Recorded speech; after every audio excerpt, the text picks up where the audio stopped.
Oke, baik. Assalamualaikum warahmatullahi wabarakatuh dan selamat malam teman-teman semuanya. Dari Sabang sampai Merauke yang memang udah mendaftar kelas sharing session pada malam hari ini itu luar biasa ya. Kalau secara Google Form yang masuk itu di atas 400 peserta yang sudah mendaftar, tapi mungkin ini lagi step by step untuk dapat masuk ke dalam grup kita, teman-teman semuanya ya. Dan nantinya kita malam hari ini akan sharing session di mana ilmu yang memang akan kalian dapati ini teman-teman semuanya adalah ilmu mahal. Kenapa? Ilmu mahal itu adalah ilmu yang diperoleh langsung dari praktisinya, teman-teman semuanya. Kalau kita belajar tentang teori, ya, kita bisa dapatkan itu dari buku mana saja, tetapi ada hal-hal yang memang dilakukan oleh praktisi yang tidak dilakukan oleh orang banyak. Di mana kita malam hari ini akan melaksanakan kegiatan sharing session 8.0 atau yang ke-8 kalinya yang pernah Bang Tian lakukan, di mana tema pada malam hari ini itu adalah dari kelas online ke Danantara BUMN, cara cerdas menjalani proses rekrutmen BUMN dengan pemateri dua orang terbaik yang sudah Bang Tian undang. Mungkin sudah berseliweran ya teman-teman semuanya ya di media sosial kalian ataupun di grup-grup bahwa yang malam hari ini itu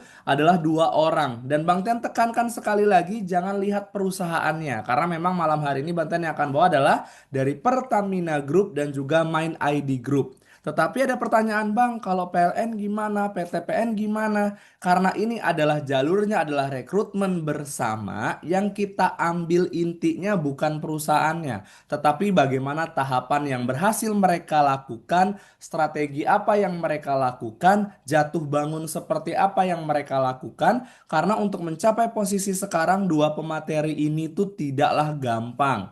Kalian kan hanya berpikir enak banget ya si Kak Tania. Enak banget ya si Mas Huda udah bisa masuk main ID, tapi tidak segampang itu teman-teman semuanya ya. Nah, malam hari ini kita akan banyak berdiskusi. Nantinya kita akan ada waktu sekitar 1 jam untuk tanya jawab bersama dengan pemateri teman-teman semuanya ya. Dan di samping kita, di antara kita ini sudah bergabung pematerinya itu teman-teman semuanya ya.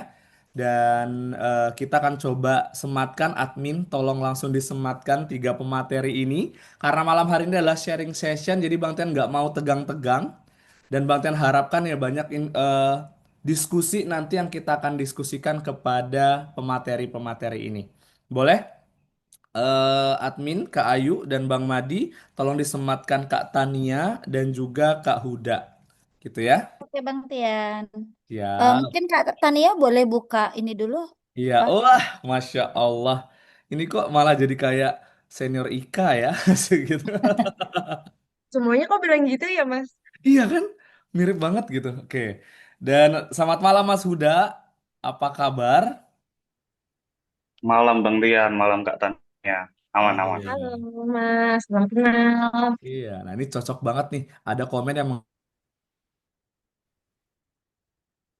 Bang Tian ke-mute. Bang Tian ke mute. Oh iya. Iya, jadi ada komen yang mengatakan kalau malam hari ini Bang Tian kebanting. Jujur iya gitu ya. Karena pada malam hari ini ya, meskipun kata Nia baru di ranah sektor Pertamina Gas Group gitu ya, Bang Tian sudah lihat bahwa dia sudah pergi kementerian manapun untuk melakukan diskusi gitu ya. Dan juga pekerjaannya juga sibuk banget dan Mas Huda pun juga seorang geotech engineer yang sehari-hari memang ada di lapangan untuk melihat bagaimana potensi pertambangan batu bara di PT Bukit Asam ya. Dan pada malam hari ini Bantian mewakili dari tim Kak Tania dan Mas Huda. Terima kasih banget karena sudah mau menyempatkan pada malam hari ini teman-teman semuanya ya untuk sharing bersama dengan sebenarnya ada 400-an lebih yang mendaftar, tapi mungkin karena ini malam minggu kita tunggu nanti akan naik-naik sepanjang jalan dan kita akan nanti fokus kepada tanya jawab. Dan titik berat kita adalah bukan di posisi sekarang Kak Tania dan Mas Huda ini mendapatkan posisi itu, tapi bagaimana dulu perjuangannya. Seperti itu ya. Oke, untuk memulai kita langsung aja memulai ya teman-teman semuanya. Banten memperkenalkan secara singkat karena nanti untuk detailnya, backgroundnya akan langsung dikenalkan sama Kak Tania dan Mas Huda, teman-teman. Untuk pemateri pertama nanti akan kita mulai dari Kak Tania ya. Namanya adalah Tania Anggisa Putri dan ini merupakan praktisi langsung lulus RBB 2025 di mana dulu Bang Ten ingat sekali intens diskusi pada saat interview ya bersama Pak Prima gitu ya. Setelah itu ada dan HR-nya lah Ibu Anis. Kemarin ada Ibu Anis nggak sih Mbak pada saat itu interview? Ada Bang. Nah, ada kan Dengan jadi Bu seperti itu. Anis, Pak Hmm, Prima, ya, Pak Abe Sadi, Pak iya. Aman. Wah, berarti udah lengkap lah, udah kenal semua Bang Ten gitu ya. Dan saat ini Kak Tania ini menempati posisi analis quality management dan nanti kan dia akan banyak bercerita teman-teman di Pertamina Gas seperti apa dan kalau kita lihat sebelumnya Kak Tania ini dari perusahaan swasta ya Kak Tania ya pada saat itu saya ingat sekali pada saat itu dan yang kedua ini ada namanya Kak Fitahul Huda gitu ya. Dan dia juga merupakan seorang praktisi lulusan RBB 2025 untuk geotek engineer. Dan Bang Ten ingat juga di RBB 2025 dia juga in touch gitu ya. WhatsApp konsultasi bagaimana dapat di PT Bukit Asam. Dua orang ini merupakan salah satu programnya Pak Jokowi ya, Ketahanan Energi Indonesia, Asta Cita ya. Dan kita akan berdiskusi pada malam hari ini. Untuk Katania, kita langsung aja nih teman-teman semuanya ya. Katania akan memulai presentasi. Yang pertama diberikan waktu selama 15 sampai 20 menit yang nantinya akan langsung kita andilkan ke Kak Huda ya, Mas Huda untuk 15 sampai 20 menit berikutnya dan 1 jam berikutnya kita akan banyak berdiskusi. Sudah siap Kak Tania dan Mas Huda? Siap, Abang. Abang Oke. sebelumnya aku tanya, aku Siap, boleh Bang. share screen nggak, Bang? Boleh, boleh, boleh. Jadi nanti jadikan co-host dulu. Oke. Admin tolong diizinkan untuk ya, sip. Oke. Oke, Assalamualaikum warahmatullahi wabarakatuh. Selamat malam teman-teman semuanya. Perkenalkan, nama saya Tania Gisa Putri. Mm-mm. Oke, saya Tania Gisa Putri. Saya itu S1-nya dari Teknik Industri Universitas Sultan Agung Tirtayasa tahun 2014 sampai 2018. S2-nya saya ambil di Manajemen Rantai Pasok ITS tahun 2023 sampai 2025. Itu dulu dari background pendidikan saya. Kemudian, bagaimana sih caranya saya bisa lolos ke RBB BUMN 2025? Sebenarnya kalau teman-teman tahu, saya itu sudah Halo. 6 lolos di Mm-mm. RBB. Sejak saya Halo Kak Tania, mulai RBB, halo, iya. ya, Halo suaranya Bang, nggak? suaraku kedengaran kan ya? Kedengeran, kedengeran, kedengeran. Sip. Oke, siap. Oh ya, oke. Oke, kalau teman-teman tahu, sebelumnya saya itu sudah 6 kali mencoba RBB BUMN, tapi selalu gagal. Saya memulainya pertama kali dari tahun 2018, kemudian setiap tahun itu rutin saya ikuti, tapi selalu tidak pernah lolos. Jadi apa sih spesialnya di tahun 2025? 2025 itu saat saya memasuki tes RBB BUMN, saat itu saya masih menjadi mahasiswa S2, di mana saya full time hanya untuk belajar, karena saat itu saya baru saja resign dari perusahaan saya sebelumnya, yaitu PT Paragon Technology and Innovation. Dan ini adalah kiat-kiat selama kurang lebih setahun yang saya amanahkan, yang saya lakukan, yang saya kerjakan sampai alhamdulillah qadarullah alhamdulillahirabbil saya lolos ke BUMN. Yang pertama saya awali dengan perbaiki ibadah, mendekatkan diri kepada Allah, meminta doa restu kepada suami atau istri dan kedua orang tua. Alhamdulillah ini salah satu checklist nazar saya sudah terselesaikan, sudah tertunaikan. Saya mengumrohkan kedua orang tua saya dari pihak suami dan orang tua saya. Luar Kemudian yang biasa. kedua dari time management, dari 24 jam kita harus mulai mengatur berapa berapa jamkah kita menaruh porsi-porsinya ya. Misalnya kalau saya ya, ini 2 jam untuk belajar atau cicil mengerjakan tugas kuliah. 4 jamnya dipakai untuk kuliah, 3 jamnya menyicil tesis, dan 4 jamnya tuh belajar persiapan tes BUMN. Yang ketiga ini sih yang utama sih Bang Tian. Kalau boleh jujur, ikut kelasnya Bang Tian adalah kunci utama saya untuk bisa lolos ke RBB BUMN 2025. Seringkali sebenarnya saya tuh skip kelasnya Bang Tian karena ada jadwal kuliah. Tapi saya selalu mengusahakan untuk hadir dan mindful untuk belajar dari video recording kelas. Setelah jam kuliah, terus saya ingat sekali, biasanya saya tuh selesai kuliah tuh jam 10 malam, saya baru bisa play videonya Bang Tian tuh kan durasinya 2 jam ya Bang ya. Tuh, Sampai saya tidur tuh larut sekali jam 2 atau jam 3 gitu. luar Tapi biasa. alhamdulillah lelahku kini terbayarkan. Sebenarnya aku tuh orangnya sering minder karena aku bukan dari lulusan top university ya S1-nya. Jadi seringkali aku menurunkan targetku, yang padahal ternyata aku bisa melampaui targetku dengan merubah mindsetku. Jika aku tidak punya privilege sebagus itu, maka aku gandakan usahaku. Dan usaha itu adalah aku belajar mati-matian sampai akhirnya lolos ke RBB BUMN 2025. Mantap. Next, ternyata aku bisa menjadi, oke, ternyata aku bisa menjadi orang pertama atau pionir di alma materku S1 untuk bisa bekerja di PT Paragon Technology and Innovation. Kemudian di akhir masa bekerja saya sebelum memasuki resign, saya terpilih menjadi fasilitator untuk membantu rekan-rekan yang ada di plan untuk membantu persiapan ke QIT atau Quality Improvement Team ya. Itu dari Paragon, alhamdulillah saya bisa membawa dan teman-teman juga bisa menjadi top top 5 di ajang tersebut. Kemudian aku berhasil men-challenge diriku untuk menapaki perjalanan resign dengan strategi untuk tetap bisa bertumbuh, berkembang, dan bermakna. Kedisiplinan dan ketekunanku membawaku untuk menyelesaikan S2 dengan durasi 1,3 tahun, tercepat di jurusan dengan hasil yang terbaik. Ini adalah foto saya ketika seminar internasional. Ini berfoto saat wisuda dengan Pak Rektor. Ini foto saya wisuda. Oke, nah ini teman-teman lampirannya apa yang menjadi skor-skorku saat tes online yang pertama, yaitu tes TKD, akhlak ya, dan nilai nilai wawasan kebangsaan. Saat itu tes pertama saya urutan ke-13 dari 200 peserta karena ada 1.000 pesaingnya saat itu, yang dipilih hanya satu. Saya masuknya dari experience saya jalurnya, sehingga saat itu sudah muncul posisinya yaitu analis quality management. Kemudian untuk hasil tes online yang kedua, alhamdulillah saya mendapatkan peringkat kelima dengan nilai akhir 88,14. Poinnya yang tersampaikan di dalam slide. Kemudian untuk hasil tes seleksi BUMN-nya itu diumumkan tanggal 14 Juli 2025 ya. Alhamdulillah lolos ya. Setelah jadi dua dua tes di awal itu di BUMN-nya dari RBB-nya, kemudian tes di Pertamina itu kalau saya tidak salah ingat ada 9 tahapan lagi. Jadi totalnya kurang lebih ada belasan ya. Tuh. Ini saya ada merangkum sedikit terkait eh, timeline untuk RBB BUMN karena teman-teman juga harus aware eh, timeline ini tight banget teman-teman.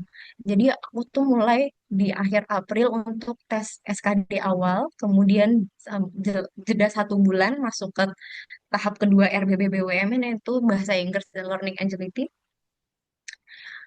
Dimulai lagi di bulan Juni. Jadi kebayang ya dari Mei ke Juni itu jaraknya sebulan. Udah mulai-mulai lupa tuh sebetulnya. Tapi diangatkan lagi dengan kita masuk ke psikotes lagi di ketika masuk ke BUMN-nya, lolos dari TKB, masuk ke di BUMN yang kita pilih, dimulai lagi dari psikotesnya, mulai dari tanggal 18 Juni. Jeda 1 hari langsung masuk ke interview psikolog.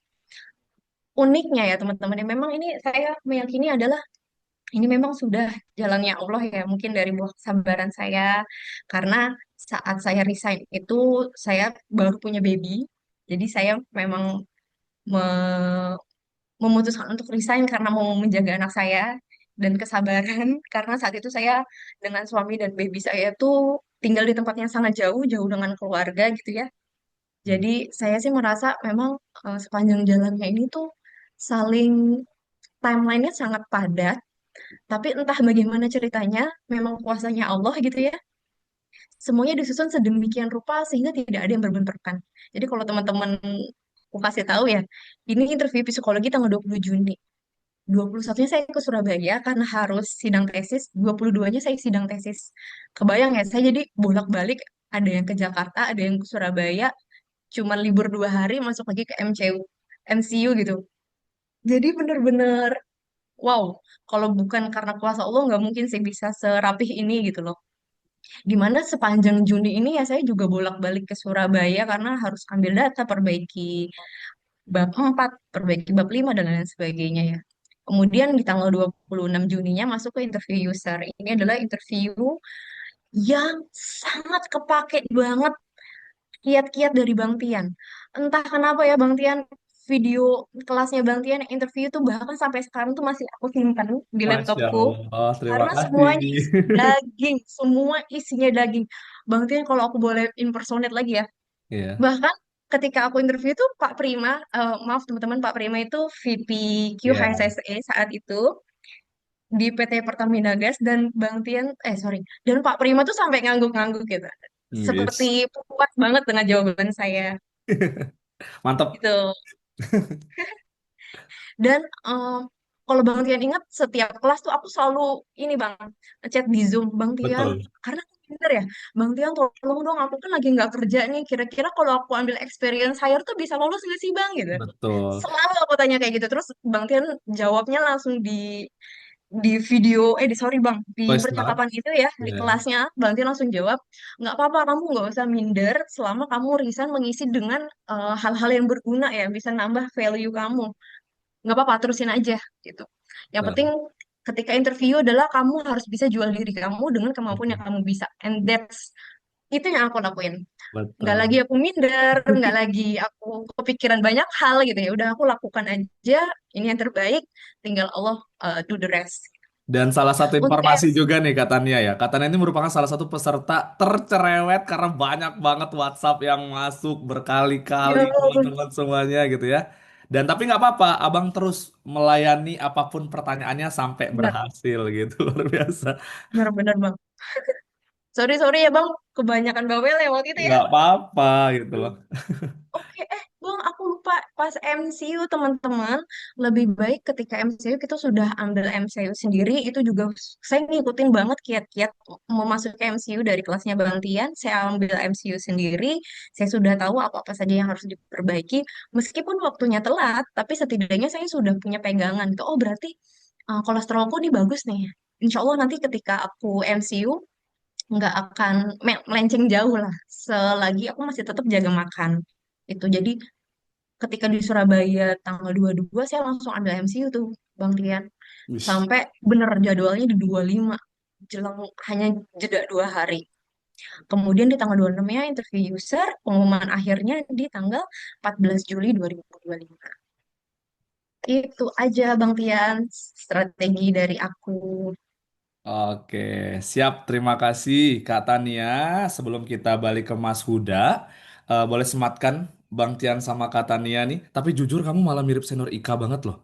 Aku luar biasa loh.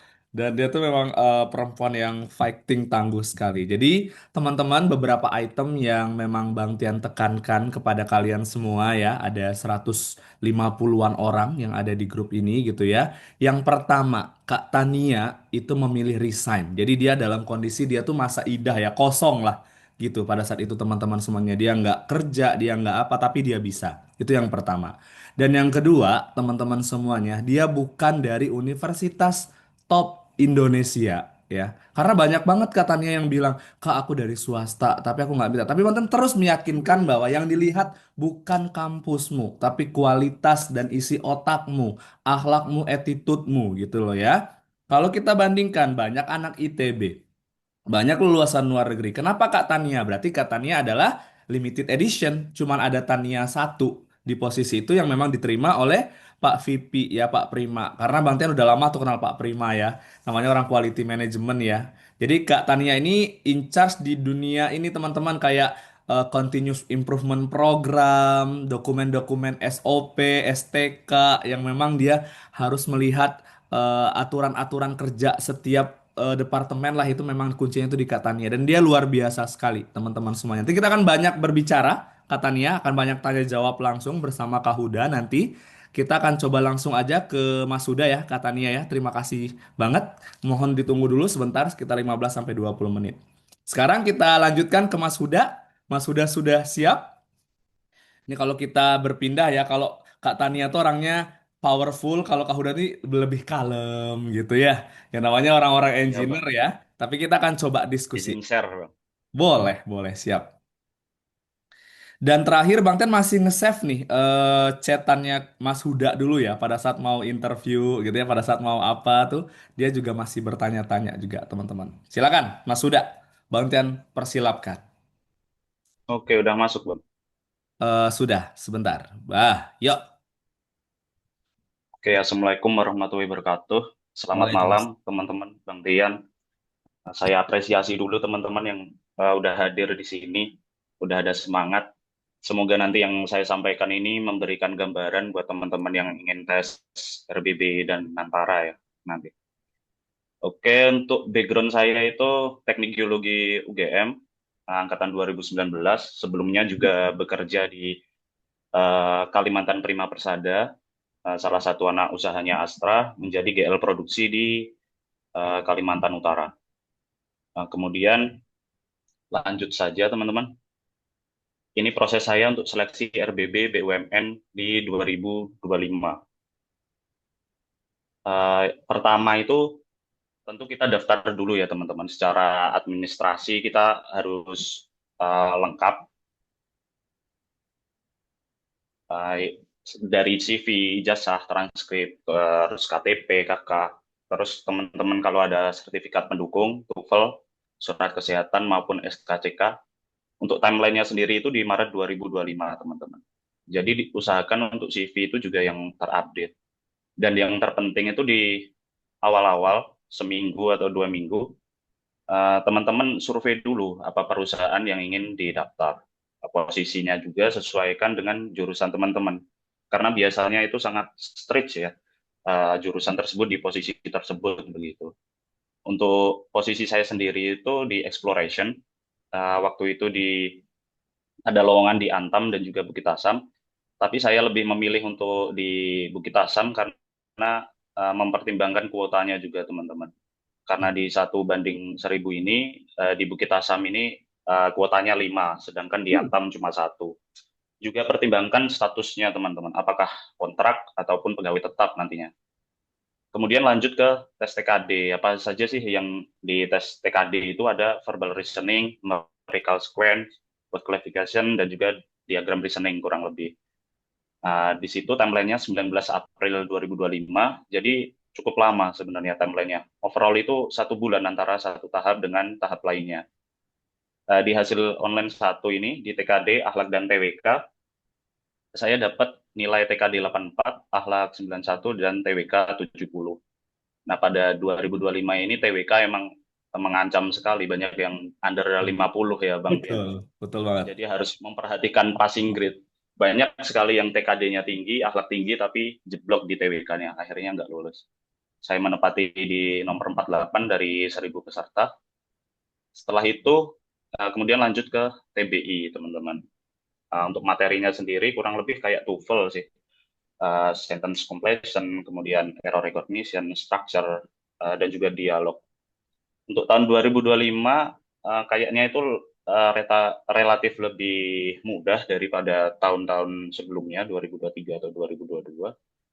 Saya dapat nilai 640 dan learning agility 44. Sehingga untuk rata-ratanya saya dapat 8734.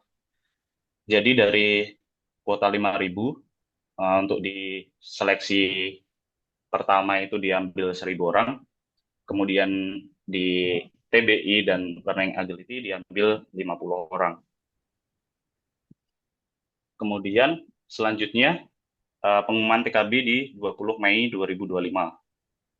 Di sini 100% dihandle langsung oleh perusahaan langsung. Jadi untuk FHCI sudah lepas tangan. Di sini vendornya ada Daya 5 kalau saya. Menurut saya kalau main ID overall akan menggunakan Daya 5. Begitu juga perusahaan lain kayak PTPN atau PLNI mungkin juga menggunakan Daya 5.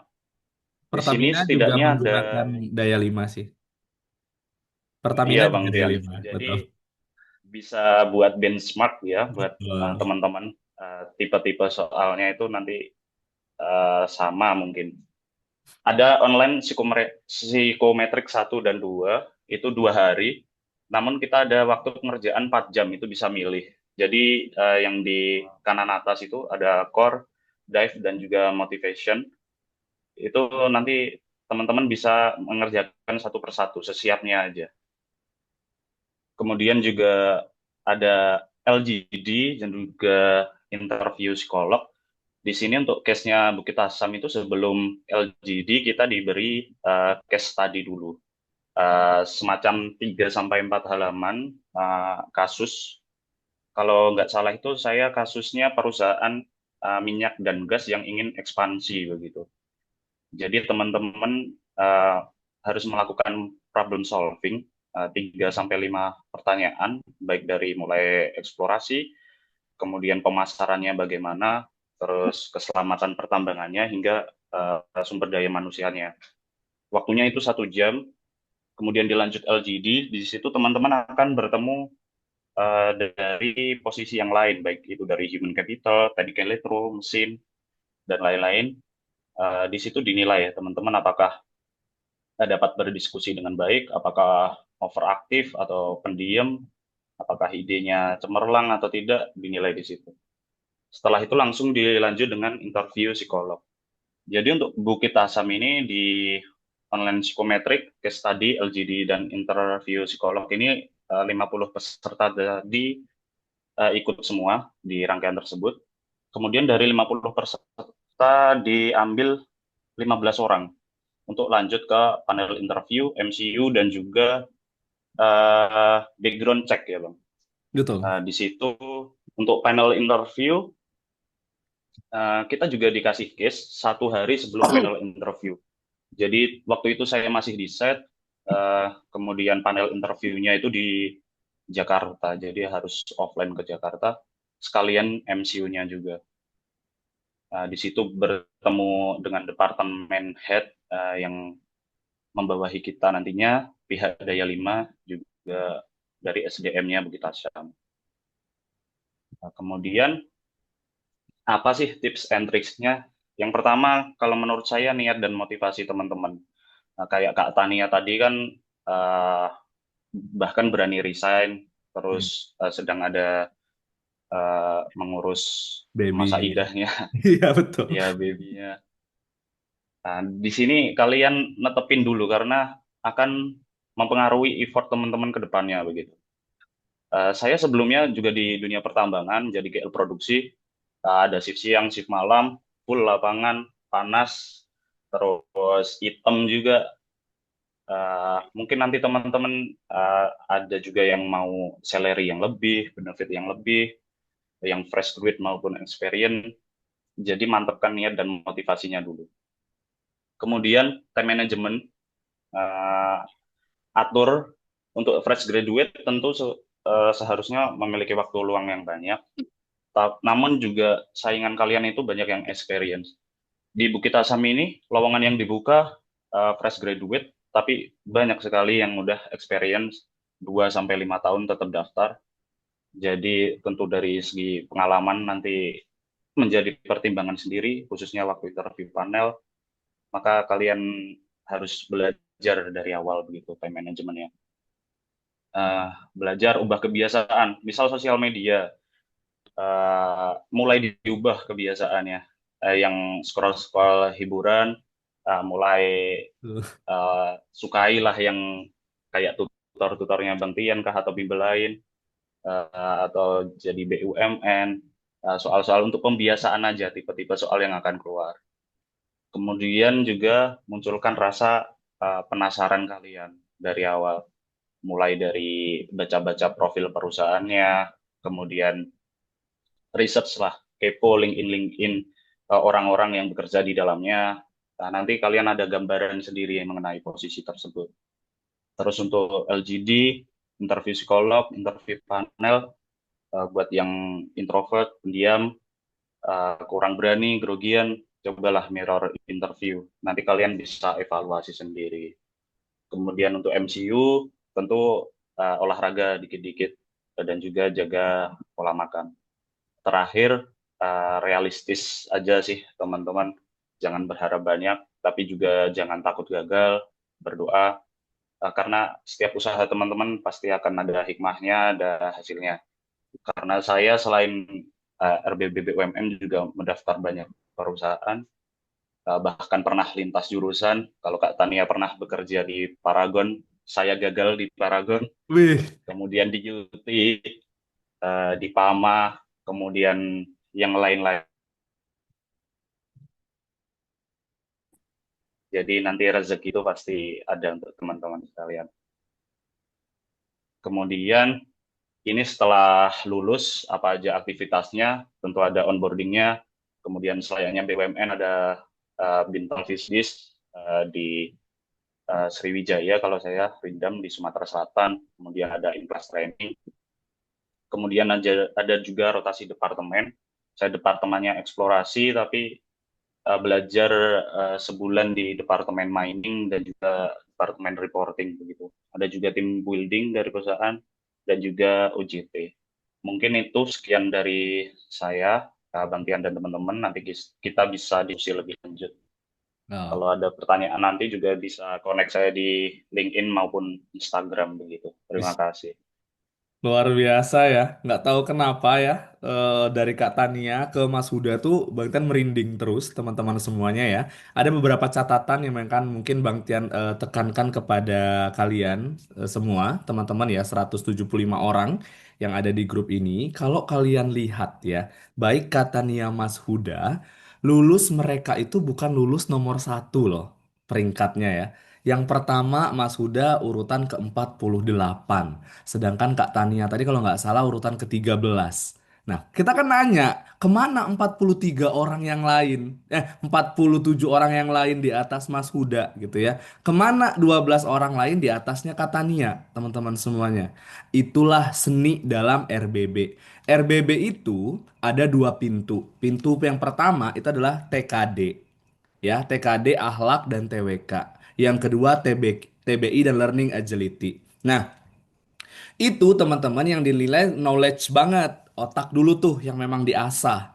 Nanti setelah masuk ke dalam TKB ke ujung itu sudah soft skill dan hard skill. Dilihat lagi attitude-nya, intelektualnya, skill-skill yang lainnya digali.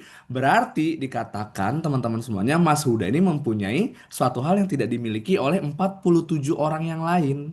Nah, itu yang memang harus kalian tekankan. Saat ini sudah harus berancang-ancang, teman-teman semuanya, ya. Dan satu lagi dari Mas Huda, strategi. Kalau tadi Kak Tania berani mengambil resiko 1 banding 1000, kalau Mas Huda tadi dia ngeriset. Oh, aku ambil peluangnya agak banyak deh, 5.000. Jadi 5 per 5.000, teman-teman semua. Jadi untuk 5 orang. Jadi silahkan, teman-teman semuanya. Ya, jadi ini harus menjadi catatan kita bersama dan salah satu ya yang Bang Tian tekankan gitu ya bahwa dua orang ini yang sama-sama berbeda adalah bagaimana cara mereka dekat sama Tuhannya. Udah kelihatan banget ya mukanya tuh adem-adem aja gitu ya. Dan sekarang kita akan masuk ke bagian part of tanya jawab teman-teman semuanya. Tapi sebelum part tanya jawab, Bang Tian pengen kita foto bareng dulu. Di mana di foto bareng ini, Bang Tian akan buka seluruhnya. Mohon untuk membuka seluruh layar, karena bisa jadi nanti yang nge-interview kalian di RBB mau di Main ID atau Pertamina Gas adalah mereka, teman-teman semuanya. Boleh? Kita foto bareng dulu, dibuka semua layarnya. Nanti kita akan tanya lebih dalam karena kita masih punya waktu 1 jaman lebih untuk bertanya, teman-teman. Ya, bayangkan 1 banding 1000 Pertamina Gas, 5 banding 5.000 tapi dia bisa, teman-teman semuanya. Ini belum Bang Tian bawa lagi nih sharing session yang lain. Oke? Oke, Bang Tian masih tunggu sekitar 1 menit gitu ya. Luar biasa. Oke. Ini slide pertama sudah, slide kedua juga udah, slide kedua masih Bang Tian tunggu, teman-teman semuanya. Ayo kita buka dulu. Mudah-mudahan nanti dengan membuka menjadi motivasi kita untuk lebih eh, bertahan lagi ke depannya ya. Siap. Banten izin foto untuk di slide yang pertama, teman-teman semuanya ya. 3, 2, 1, cheese. Oke, sekali lagi di layar pertama ya nih. 3, 2, 1. Banten berpindah ke layar-layar berikutnya, teman-teman semuanya. 3, 2, 1. Oke, 3, 2, 1, cheese. Oke, sebentar ya, aku coba ambil lagi yang lain. Cheese. ke slide-slide berikutnya. Oke. Oke, teman-teman semuanya, 180 orang nih, Kak Tania dan Mas Huda, udah mulai naik, naik, naik, naik, naik gitu ya.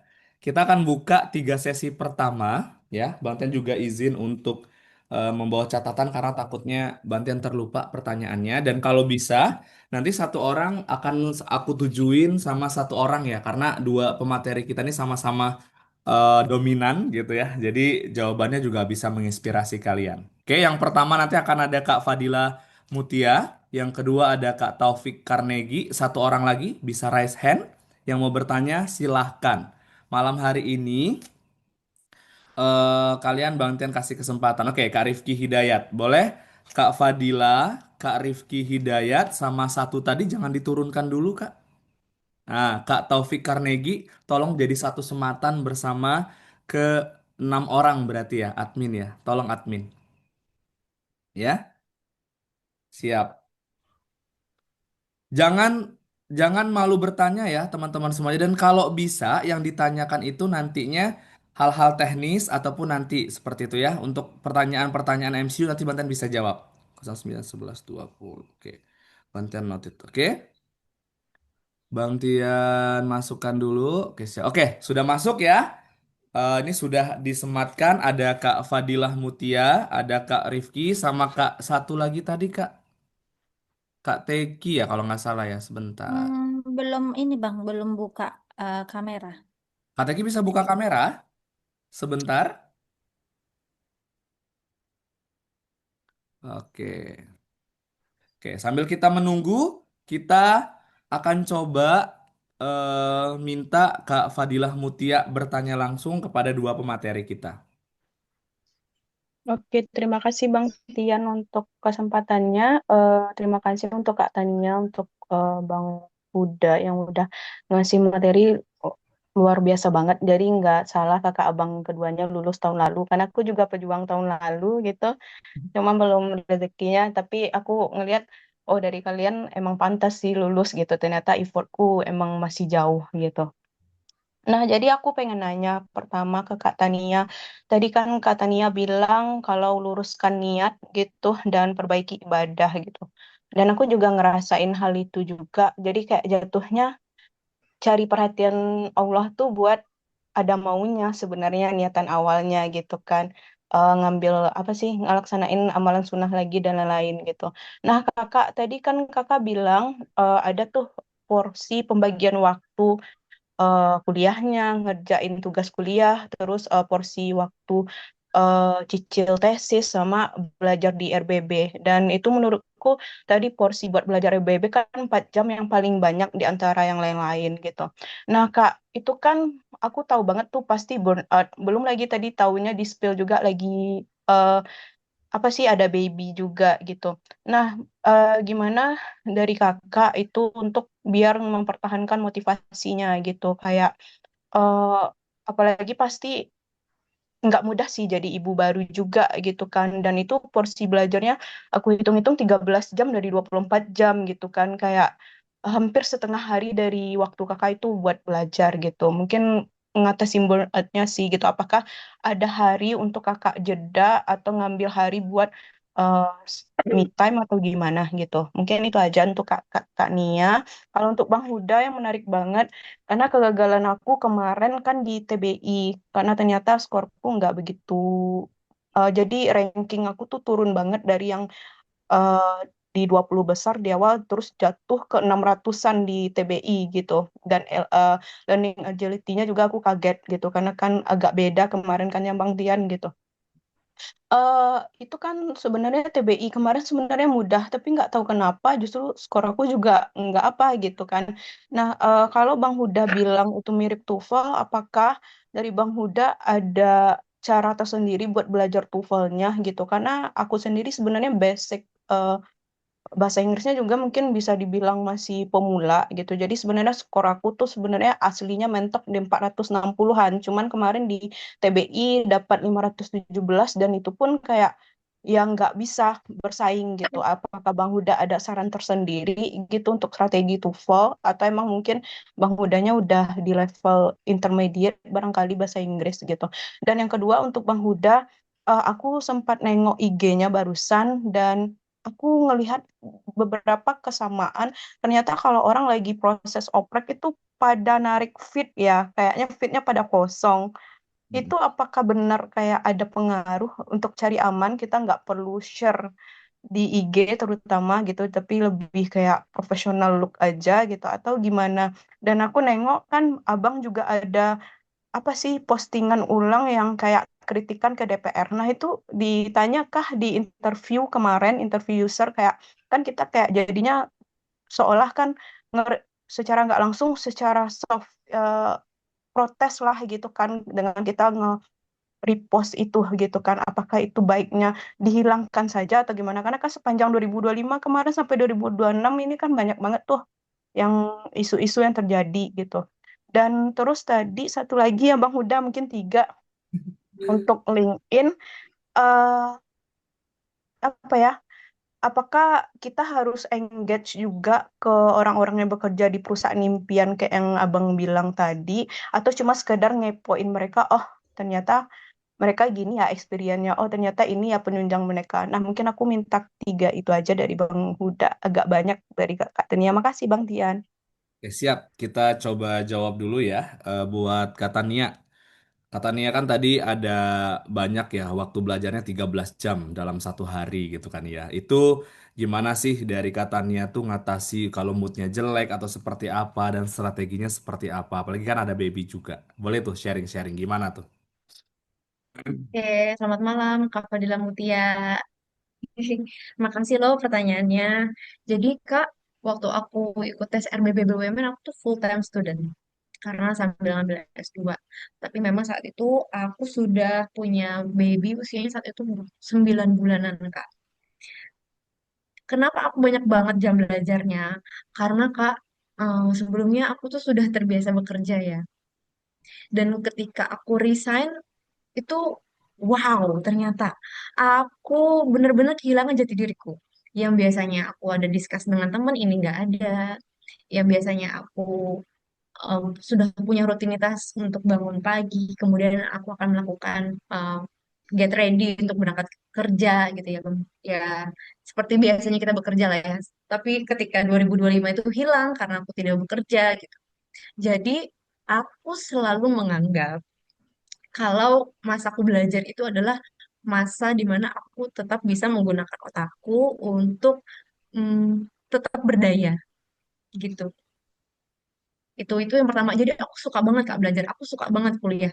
Kalau Kakak tahu, dulu banyak banyak banget teman-teman kuliahku yang nilainya itu aku bonceng. Jadi meskipun tugas kelompok, aku sendiri yang ngerjain. Karena nggak tahu ya, aku suka banget belajar Kak. Sampai teman-temanku tuh paling suka sekelompok sama aku karena pasti aku dulu yang ngerjain dan aku tidak pernah masalah dengan itu karena aku menganggap itu ya udah mungkin teman-temanku kan saat kuliah itu banyak kan profesional ya bekerja juga working hours juga 7 to 5 nggak mungkin mereka punya waktu banyak untuk bisa ngerjain kuliah dan karena aku kosong aku segetol itu Kak untuk ngerjain tugas gitu dan aku segetol itu juga untuk belajar RBB BUMN karena satu aku nggak mau mengecewakan orang yang membiayai kuliahku karena aku kuliahnya itu biaya mandiri Kak, tidak menggunakan ini ya, tidak mencari beasiswa dan lain sebagainya.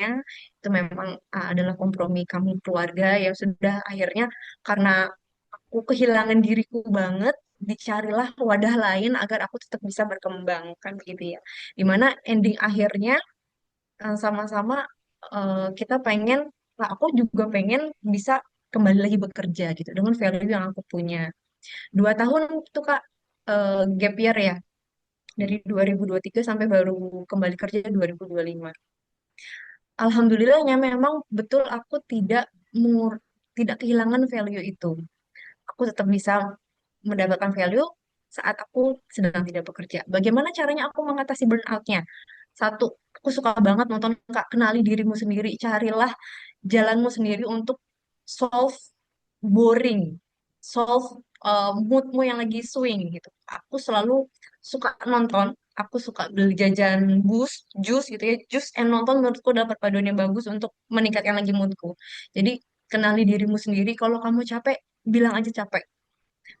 Bilang ke suami, bilang kalau aku ya sudah punya suami, aku bilang ke suamiku kalau aku capek, aku butuh waktu untuk me time. Ketika aku me time seharian full, aku pulang udah cengenges-cengenges, udah sangat seneng gitu ya. Besoknya tuh udah kembali lagi ke mood aku untuk belajar lagi. Wes. Begitu, Kak. Luar biasa ya, kalau bisa Bang Tian tangkep Kak Fadilah Mutia ya. Ini wanita luar biasa ya kalau di mata Bang Tian gitu ya. Jadi jadikan belajar itu sebagai hobi gitu ya teman-teman semuanya. Dan Bang Tian juga sering mengatakan memang Bang Tian orangnya suka belajar. Ada memang orang tuh yang memang dia tuh suka belajar. Nah sekarang tanyakan diri kamu gitu. Nah apakah kamu sudah menyukai belajar itu gitu loh. Atau persiapan itu secara matang. Karena kalau kita lihat belajar yang kata orang sebagian orang itu adalah berat, membuat kepala pengen meledak, tapi bagi Kak Tania dan Bang Tian itu adalah rilis healing kami gitu loh. Jadi kayak kami pikir bahwa kami nggak ada ngapa-ngapain ya, lebih baik kita belajar aja gitu loh. Jadi habit-habit yang seperti itu pelan-pelan ayo kita bangun bersama teman-teman semuanya. Makasih Kak Tania, good answer. Ya luar biasa gitu ya. Berikutnya pertanyaan yang kedua, ketiga ya. Pertanyaan kedua untuk Kak Huda ada tiga nih rentetan banyak. Yang pertama, ada cara nggak tersendiri dari Kak Huda tuh gimana strategi belajar TOEFL? Dia udah 517 tapi nggak lulus juga gitu. Nah, bagaimana itu? Itu yang pertama. Yang kedua, memang apakah sengaja menarik fit kosong pada saat mau proses ataukah memang bukan orang yang media sosial banget ya kayak Bang Tian gitu ya. Yang ketiga tentang LinkedIn, apakah dulu yang bagaimana sih keponya pada saat dulu mau LinkedIn itu seperti apa? Kita ya Kak Fadila ya. Silakan, Mas Huda. Oke, Bang Tian. Terima kasih Mbak Fadila untuk pertanyaannya. Untuk yang pertama itu sebenarnya level saya pun bukan yang advance ya. Terakhir TOEFL itu juga 500-an kalau nggak salah. Bahasa Inggris itu lebih ke pembiasaan Kak Fadila. Jadi waktu pengerjaan pun tuh kita nggak harus mengartikan semuanya karena itu akan menyita waktu begitu. Banyak bahan ajar yang saya gunakan, yang gratis-gratis pun banyak. Kalau YouTube bisa nonton YouTube-nya Ritually Daily. Saya juga ikut kelas online-nya Bang Tian. Tapi saya sadar dari awal bahwa kelemahan saya itu emang di TBI begitu. Saya sudah PD, TKD, dan lain-lain. Tapi untuk TBI saya emang harus lebih effort. Jadi dari timeline yang ada, saya itu udah 2 bulan sebelumnya fokus belajarnya di TBI memang. Karena perlu kemampuan skimming, kemudian pembiasaan, terkait tips and tricks tadi juga. Misalnya dari handphone aja deh, yang sebelumnya bahasanya dari Indonesia, coba diubah menjadi English gitu. Baca-baca konten-konten English. Di TikTok kan juga banyak itu apa reading misalnya dari basic, intermediate maupun advance. Jadi pembiasaan aja sih Mbak. Jadi saya belajar dari YouTube, online-nya Bang Tian. Saya juga nyari bahan drive. Di X itu banyak sekali sebenarnya bahan-bahan yang gratis begitu. Jadi perlu pembiasaan. Waktu pengerjaan itu kan juga mepet ya waktunya. Jadi kemampuan skimming itu harus di apa ya dipatenkan lah untuk Mbak Fadila ke depannya. Jadi bisa lebih cepat juga. Kemudian kalau yang lain structure utamanya itu untuk menghafal itu juga susah sebenarnya. Lebih melihat pola-polanya aja sih. Kalau kita sering mengerjakan itu akan tahu sendiri kalau dibaca gini kok nggak enak ya, nggak cocok. Itu salah. Padahal kita juga nggak tahu artinya sebenarnya. Good job. Jadi pembiasaan aja sih. Kemudian pertanyaan kedua mengenai fit. Saya emang bukan orang yang sosmed banget, bukan yang ditarik, emang cuma story sederhana aja. Kemudian terkait dengan pertanyaan ketiga juga, dua tiga itu, jadi untuk LinkedIn, bahkan awalnya saya nggak aware sama sekali dengan LinkedIn, tidak memperbarui LinkedIn, tapi karena kelanjutannya ada background check, kemudian interview juga, saya itu sebelumnya connection-nya itu mungkin di bawah 100, jelek sekali profilnya. Kemudian saya ubah, kemudian sekarang connection-nya 500 plus lah, hampir 1000-an. saya juga engage beberapa orang-orang dari Bukit Asam, khususnya di bidang eksplorasi. Saya tanya juga, bahkan yang dari LinkedIn saya connection lagi di IG untuk tanya-tanya proses untuk di Bukit Asamnya begitu. Karena mereka juga pengalaman dari RBB sebelumnya, jadi belajarnya kita lebih terarah gitu, tidak all semuanya kita pelajari. Karena waktunya juga mepet begitu, Mbak Fadila. Ya. Jadi perlu sih engage karena kita juga menambah pertemanan, tambah jaringan juga. Mungkin waktu interview, oh ini ya kamu yang baru connect sama saya. Itu dev head-nya saya connection semua itu. Setuju. Jadi ya hal-hal simple begitu bisa mendukung Mbak Fadilah ke depannya. Oh, Itu juga salah satu saya yang untuk yang akademik TKD atau TBI yang tadinya 48 atau di akhirnya itu peringkat 16 bisa nyalip-nyalip lah menjadi salah satu dari limanya. oh. Kalau zaman sekarang Gen Z pinter ngolah lah Mbak, pinter ngolah. Betul. Oh, tapi Mas Huda masih Gen Z juga 2019 kok. Kalau dibandingkan Emang Bang, emang Gen Z. Kalau dibandingkan aku, dah nggak usah ditanya gitu. Oke ya, jadi kalau kita lihat dari pertanyaannya Mas Huda ya, ini meskipun dia tuh santai gitu ya, tapi apa yang dijabarkan tuh tap tap tap tap gitu loh. Yang pertama, coba buka YouTube Virtual Daily untuk bahasa Inggris gitu ya. Setelah itu mulai ubah habit di alat elektronik kalian, jangan malas. Gara-gara ada di iPhone misalnya bahasa Indonesia, gantilah bahasa Inggris di laptop juga karena itu juga akan mulai membiasakan kita gitu ya. Dan untuk dari segi feed ya sosial media di sini Banten tekankan juga untuk background check itu tidak serta-merta sebenarnya Instagram ya. Kalau nggak punya juga nggak apa-apa. Tetapi yang lebih detail background itu adalah yang tadi kita engage di LinkedIn gitu ya. Misalnya nanti Kak Fadila pengen melamar Bukit Asam atau Pertamina. Kamu kan banyak ngechat tuh nanti di LinkedIn ya, ngambil engage ke beberapa orang. Nah pada saat di interview orang dari perusahaan akan melihat oh dia banyak nih ngefollow orang-orang Bukit Asamnya, Pertamina gasnya, misalnya kayak gitu.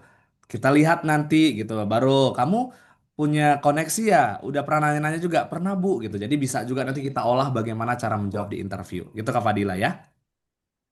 Seperti itu. Buat kata Nia dan Mas Huda, pesertanya nggak turun-turun loh. Berarti memang interviewnya kelas online ini memang daging semua. Oke, kita lanjut ke Mas Rifki. Silakan Mas Rifki, kita agak speed up biar banyak nanti yang dapat. Yuk, pertanyaannya. Oke, sebelumnya makasih banyak pengertian Mas Huda dan Mbak Tania. Saya ada 3 pertanyaan juga, boleh ya? Boleh. Nah, buat pertanyaan pertama, saya kan juga sempat daftar nih di RBB BUMN FHCI kemarin. Hmm. Dan berdasarkan pengalaman saya itu, jurusan-jurusan yang tercantum di taman pendaftaran itu jurusan-jurusan yang umum. Jadi kayak teknik mesin, elektro, manajemen, atau sejenisnya. Sedangkan jurusan saya ini multidisiplin. Jadi jurusan saya ini teknik mekatronika yang di dalamnya ada belajar teknik elektro, teknik mesin, informatika. Jadi ngumpul dari semua. Dan saya punya beberapa bidang yang saya sebutkan tadi itu. Saya paham.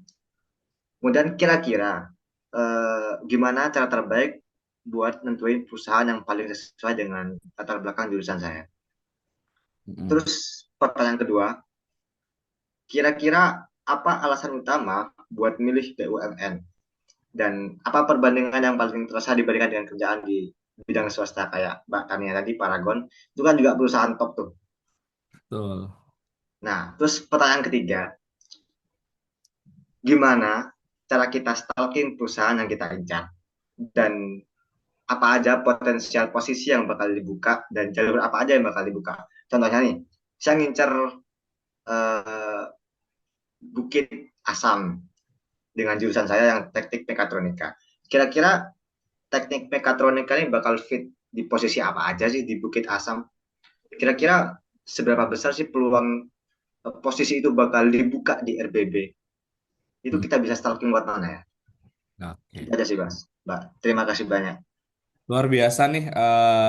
Pertanyaannya bagus nih. Ini kayaknya keresahan gitu ya dari Mas Rifki gitu ya. Kok jurusanku ini nggak detail gitu. Teknik mesin ya teknik mesin aja. Ini mekatronika gitu kan yang notabene bisa nggak ya kalau aku ngambilnya elektro atau mesin gitu. Nah, ada 3 pertanyaan. pertanyaan pertama dua sisi gitu ya. Pertanyaan kedua nanti terkait dengan kenapa lari dari Paragon yang bagus malah ke BUMN gitu. Itu nanti kata Nia. Yang ketiga gimana cara stalking kalau misalnya aku pengen Bukit Asam dan posisi apa aja sih yang aku pengen bisa apa namanya masukin di sektor Bukit Asam untuk mekatronika. Yang pertama nentuin perusahaan dari Kak Tania dulu.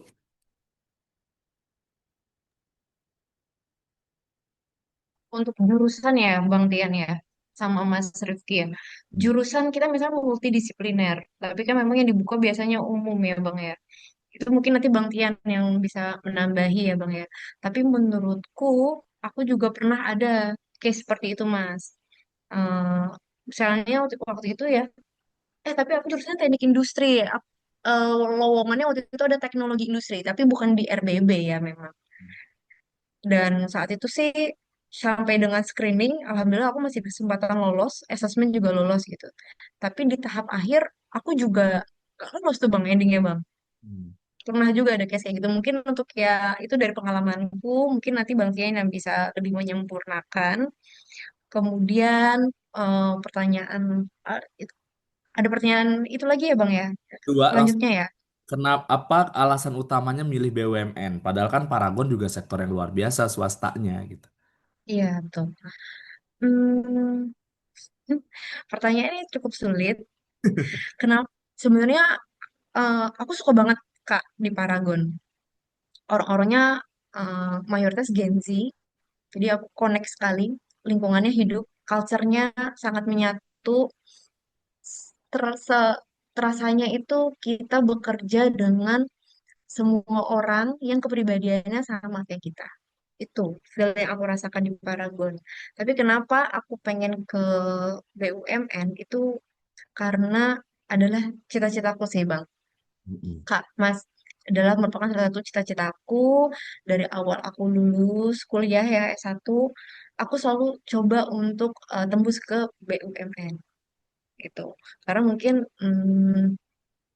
satu ya di BUMN itu kita punya kepastian yang lebih baik yang bisa ditawarkan dibandingkan dengan perusahaan-perusahaan swasta. Mungkin mungkin Mas Rifki bisa ngerasain ya saat COVID misalnya.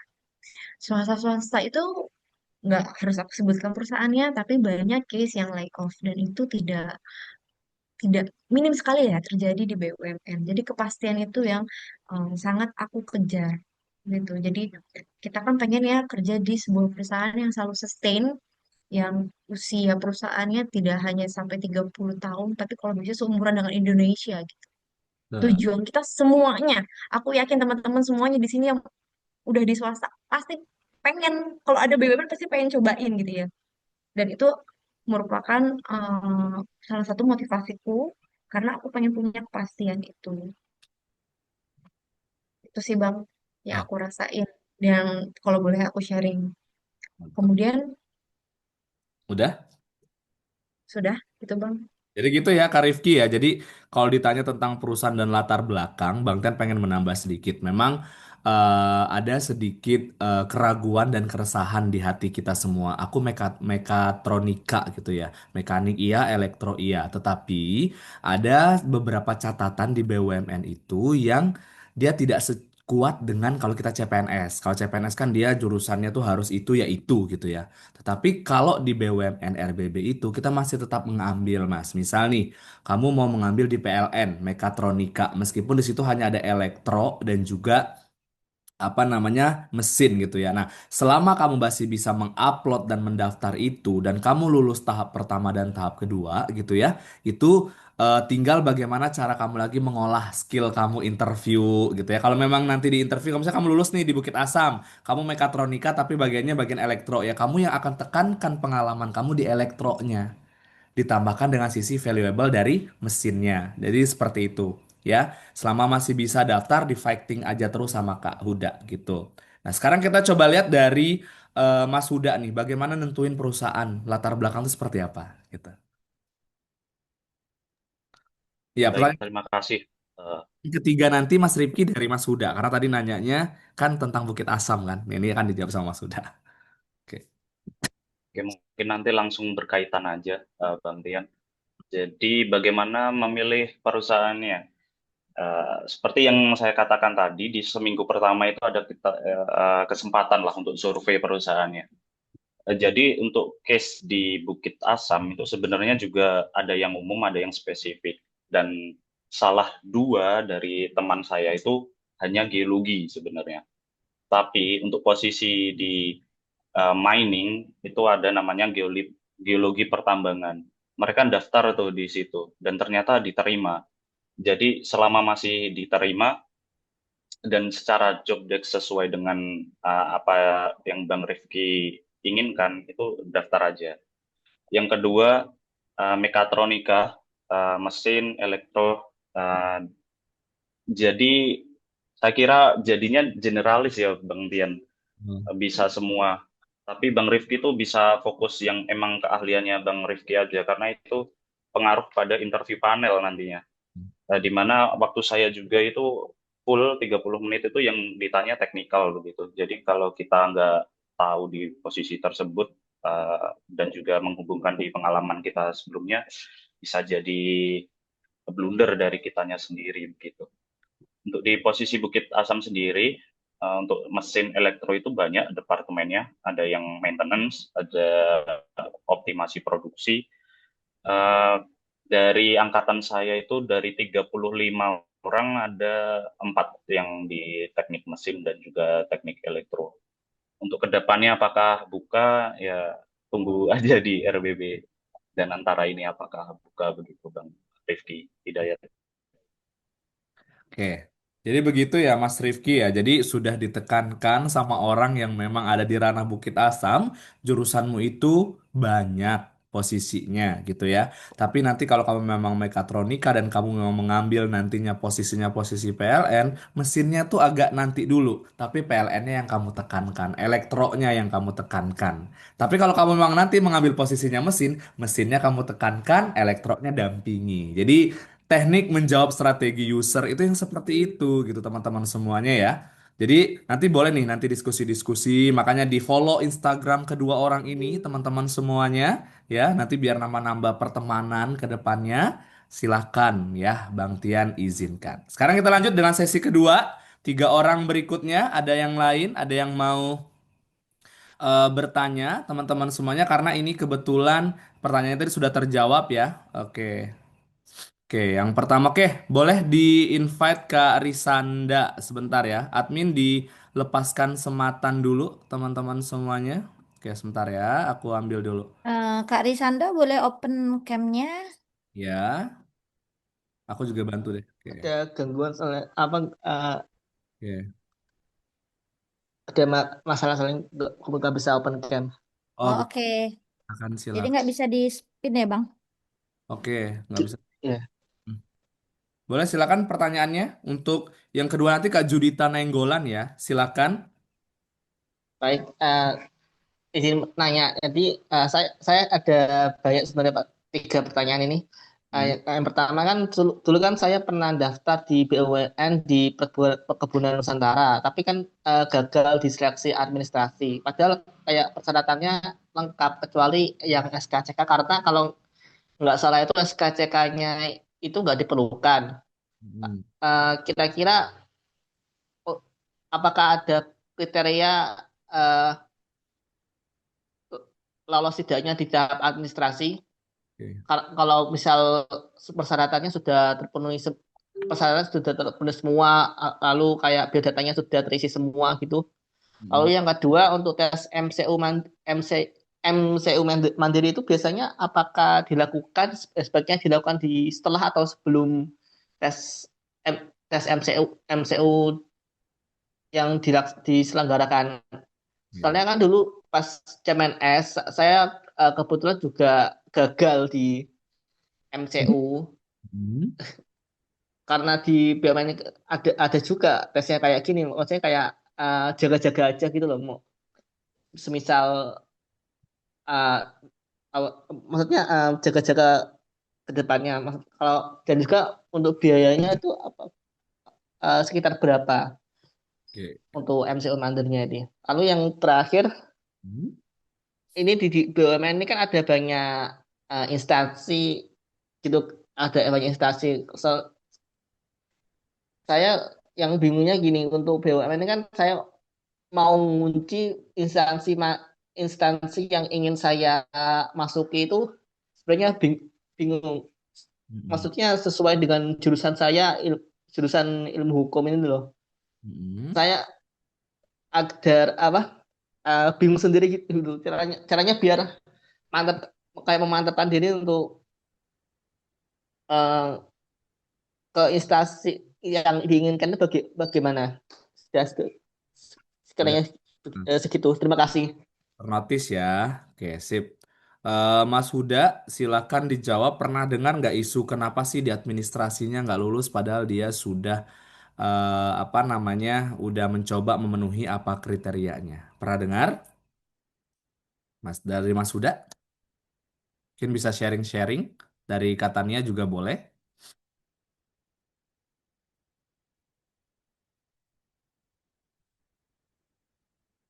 Kalau saya sih jujur sebenarnya belum pernah gagal sih Bang kalau di seleksi administrasi asal kita nggak aneh-aneh. Hmm.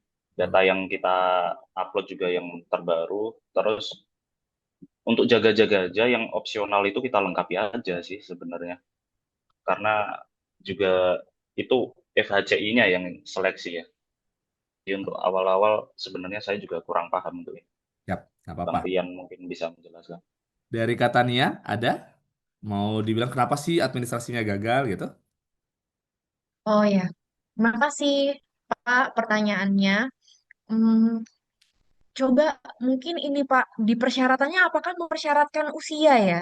Mungkin coba di double check dulu, bisa jadi ketika dokumen kita sudah lengkap, tapi kebentur persyaratan usia. Itu yang kadang kita nggak ngeh di awal, oh iya dibutuhkannya maksimal usia sekian. Dan itu sih biasanya yang suka bisa bikin gagal kita ya dari screening itu sih. Oke, sip. Kalau dari Bang Tian menambahkan juga buat Karisanda gitu ya. Kalau tadi yang pertama tentang usia, yang kedua cek kembali cara kamu mengisi dokumen-dokumen di website. Bisa jadi ada yang typo atau ada dokumen itu yang sudah kadaluarsa, kamu tetap upload. Nah, itu juga bisa menggagalkan. Misal, kamu menggagat TOEFL-nya diupload tapi dia udah habis, itu nggak bisa lagi. Atau memang ada dokumen-dokumen yang dimintanya seperti apa, tidak kamu penuhi ukurannya. Atau bisa juga yang pertama, dia minta ilmu hukum dengan pengalaman minimal 1 tahun, tapi kamu fresh graduate. Bisa juga yang seperti itu. Ya, karena memang sedikit sekali persentase kegagalan administrasi ya, hanya 5%.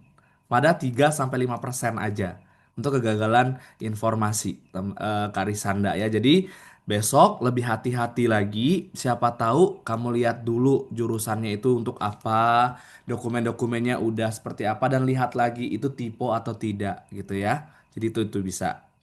Oke, pertanyaan yang kedua, Kak Tania tadi katanya MCU mandiri itu dilakukannya setelah atau sebelum dan berapa sih Kak biayanya gitu. Range biayanya. Wajib sebelum MCU karena biar kita tahu gambaran gambaran kondisi kita dan sebagai itu ya kita punya jawaban gitu apa sih saat itu yang kurang, oh mungkin ketika kita MCU dari perusahaan itu poin itu yang belum benar gitu, jadi harus diambil sebelum kita MCU dari itu ya dari perusahaan atau dari RBB. Kemudian untuk range harganya saat itu saya ambil darah lengkap dan cek ini ya fisik ya. Itu untuk darah lengkapnya 200.000, tapi setiap kota beda-beda ya Pak ya. Mungkin nanti Bapak bisa cross check lagi, tapi saya juga pernah cek untuk di Prodia, jika Bapak berkenan ambil full lengkap untuk cek kesehatan, itu in range di 500 sampai 900.000. Tapi monggo disesuaikan lagi dengan kebutuhan masing-masing gitu. Karena kita kan biasanya ini ya di kelas Bang Tian tuh ada ini, Pak, ada semacam bocoran. Kira-kira nanti di tes kesehatan apa aja sih yang pasti bakalan dicek. Misalnya ya, Bang Tian tuh suka ngingetin, kalau gigi ada ini ya, ada karang giginya bersihin. Oh, Bersihin dari sebelum kamu tes. Cek darah, lakukan cek darah. Ganti pola hidupmu semuanya. Makan yang bergizi, sehat, real food gitu. Sampai menjelang kita MCU, sampai selesai dari MCU gitu. Itu sih Bang, nanti dari apa-apa aja yang bocoran-bocoran itu ya, atau dari teman-teman atau kerabat gitu yang sudah pernah ikut tes BUMN, silakan coba di list aja kira-kira kebutuhannya yang akan dicek nanti apa aja, tinggal kita cari ke laboratorium terdekat. Itu sih yang paling nggak ini ya, nggak akan tetap cost efektif gitu. Oke, betul. Oke, pertanyaan gitu ya. Jadi teman-teman kalau mau MCU silahkan di sebelum ya. Kalau sesudah namanya bukan MCU lagi ngapain gitu ya. Dan juga biayanya disesuaikan aja. Kalau memang untuk paketan lengkap, kalau MCU di rumah sakit atau di Paramita tuh sekitar 2,8 sampai 3,2 juta lah. Itu lengkap tuh ya. Jadi silahkan gitu. Kalau memang mau. Tapi kalau memang intinya MCU itu adalah menambal kekurangan-kekurangan. Kamu udah tahu ada yang bolong ya ditambal. Ada yang kamu banyak scaling gigi ya ya udah gitu ya kamu bersihkan. Kalau misalnya kamu ada masalah dengan varises ya kamu obati. Gitu-gitu aja teman-teman semuanya. Karena di MCU itu pasti akan tetap ada catatan, tapi setidaknya catatannya jangan banyak gitu loh ya. Kalau memang kamu darah tinggi, ya atur pola makan. Jadi yang seperti itu. Dan untuk pertanyaan ketiga, mungkin nanti langsung konsultasi ke Bang Tian aja ya. Kalau kamu ilmu hukum, nanti kamu mau ngambil seperti apa. Kalau kalian memang udah gabung ke batch ke-42, nanti itu free konsultasi juga. Ya, nggak ada Bang Tian pungut-pungut, nanti kita akan lihat. Karena pemilihan jurusan pada saat RBB itu tuh disesuaikan dengan diri kalian, kalian yang berkaca, kalian punya peluru apa, prestasi apa, pengalaman apa. Jangan kalian baru fresh graduate tiba-tiba mau ngambilnya apa, Pertamina jurusan yang apa. Kita lihat dulu, mengukur baju di badan itu penting sekali. Jangan sampai kelonggaran atau jangan sampai kesempitan, gitu ya. Itu yang pertama. Oke, pertanyaan berikutnya dari Kak Judita Nainggolan. Ya, halo Bang. Oh iya. Untuk salam kenal semuanya. Eh, untuk pertanyaan pertama kayaknya lebih ke Kak Tania sih. Ini kan Kak Tania peluangnya 1 dari 1.000 orang. Gimana caranya Kakak yakin dari per 1.000 ini aku mau nih di sini gitu. Kalau Bang Huda kan 15 masih besar, masih ada peluang nih. 14 orang nih. 1 dari 14 orang itu. Nah, Kak Tania ini 1 dari 1.000 orang. Gimana nih caranya Kakak? Aku mau nih di sini. Selain karena memang mungkin karena ada jurusan Kakak di situ atau experience Kakak juga mendukung di situ gitu. Terus yang kedua, untuk Kak Tania dan Kak Huda, sebelum melamar ini, apakah kalian ini ada mempersiapkan kayak sertifikasi, pelatihan yang mendukung memang kayaknya aku perlu deh bikin pelatihan ini untuk melamar ke RBB ini gitu. Apakah ada persiapan seperti itu atau gimana? Itu aja sih Kak Tian. Oke, dua ya. Oke, yang Ya. pertama ke Mas Huda dulu. Mas Huda ikut sertifikasi pelatihan nggak sebelum ikut ke RBB? Saya izin menjawab Bang Tian dan Kak Judita. Jadi karena saya di pertambangan, setidaknya ada beberapa sertifikasi sih kayak POP itu pengawas operasional saya ambil, kemudian juga K3 umum saya ambil, dan juga untuk persyaratan TOEFL saya ambil. Begitu sih. Oke. Se- Jadi adalah sertifikat pendukung karena kita juga disuruh upload kan di webnya. Hmm, Jadi yang opsional itu saya upload semua sih. Oke, sip. Jadi kunci dari Kak Huda tuh opsional tuh jangan dikosongkan gitu ya. Kalau bisa ada. Kak Judita kalau pengen tanya nih, Kak Judita kalau ikut RBB pengennya ngambil ke perusahaan apa? Hmm, karena jurusan aku ilmu kelautan kan Kak, aku selama ini lihat ke Pelindo gitu sih Kak. Iya, oke, siap. Iya. Satu sertifikasi yang wajib kalau pengen memang ikut itu adalah K3 umum. Kak Oh, Judita. Nah, oke. jadi Oke. itu bisa kamu pakai dulu tuh untuk jadi peluru awal. Sama sertifikasi TOEFL kalau ada gitu ya. Kalau ada skill-skill yang dari ilmu kelautan misalnya. Sebenarnya kalau di Pertamina tuh ada namanya Integrated Supply Chain ya, yang di PIS ya, Pertamina Partnership juga bisa banget tuh gitu ya. Jadi sektornya jangan lebih lo. Kalau memang kamu banyak prestasi nih, misal selama kamu kuliah, kamu pernah magangnya di mana atau punya prestasi eh, ilmu kelautannya pernah melakukan navigasi atau apa ya bisa juga dilihat. Makanya nanti kita konsultasi aja kalau memang sudah bergabung di batch ke-42 karena konsultasi di Bang Tian tuh Bang Tian akan mengkuliti kalian dalam-dalam jangan sampai kalian nggak tahu diri dengan diri kalian gitu ya. Kalau Bang Tian tuh harus menampar diri kalian gitu ya. Jadi apa Oke, Kak. sama atau tidak. Nah, kalau dari sisi Kak Tania, sertifikasi ada nggak sertifikasi? Tapi setahu Bang Tian kan Kak Tania kan gap year ya, jadi kosong gitu. Apakah ada sertifikasi seperti itu diikutin? Oke, terima kasih Kak Judita pertanyaannya. Untuk sertifikasi Kak, aku sebelumnya karena sudah punya pengalaman kerja dan lumayan lompat-lompat, nah perusahaan-perusahaan yang aku masuki gitu ya. Jadi Kodarwo aku sudah pernah punya sertifikat SMT, itu adalah ISO lengkap 9001, 14001, 45001. Hmm. Padahal ketika punya aku nggak tahu tuh mau dipakai kemana lagi kalau aku resign dari tempat itu ya. Ternyata Kak, di lowongan itu pas banget quality management dan aku sudah punya sertifikasi itu. Jadi itu by coincidence aja sih Kak. Aku tidak mengambil itu by purpose, tapi memang sudah punya dengan kebetulan gitu. Terus karena aku S2 Kak, justru aku pernah ambil kelas yang bersertifikasi, tapi tidak relate. Karena aku jurusannya supply chain ya, jadi aku pernah punya sertifikasi itu karena saat itu relate dengan pengalaman kerjaku di perusahaan sebelumnya dan didukung juga dengan studiku yang memang mengambil itu, gitu. Jadi aku ambil itu. Selebihnya enggak sih Kak, enggak ada lagi, cuman itu aja. Oke, siap. Jadi gitu ya Kak Jurita ya. Jadi kalau memang mau ngambil ke Pelni, coba kamu search di Pelni itu, di posisi itu tuh butuh kesertifikasi apa. Nggak apa-apa lah effort keluar sedikit uang, tapi untuk improve diri itu nggak jadi masalah gitu ya. Sama satu pertanyaan Kak Tania. Kak Tania itu kan 1 banding 1000. Apakah sudah berkaca sebelum mengambil dan bagaimana kamu yakin untuk mengambil 1 banding 1000 itu? Gitu. Oke, ini sebenarnya kalau diceritain agak-agak lucu Kak Judita.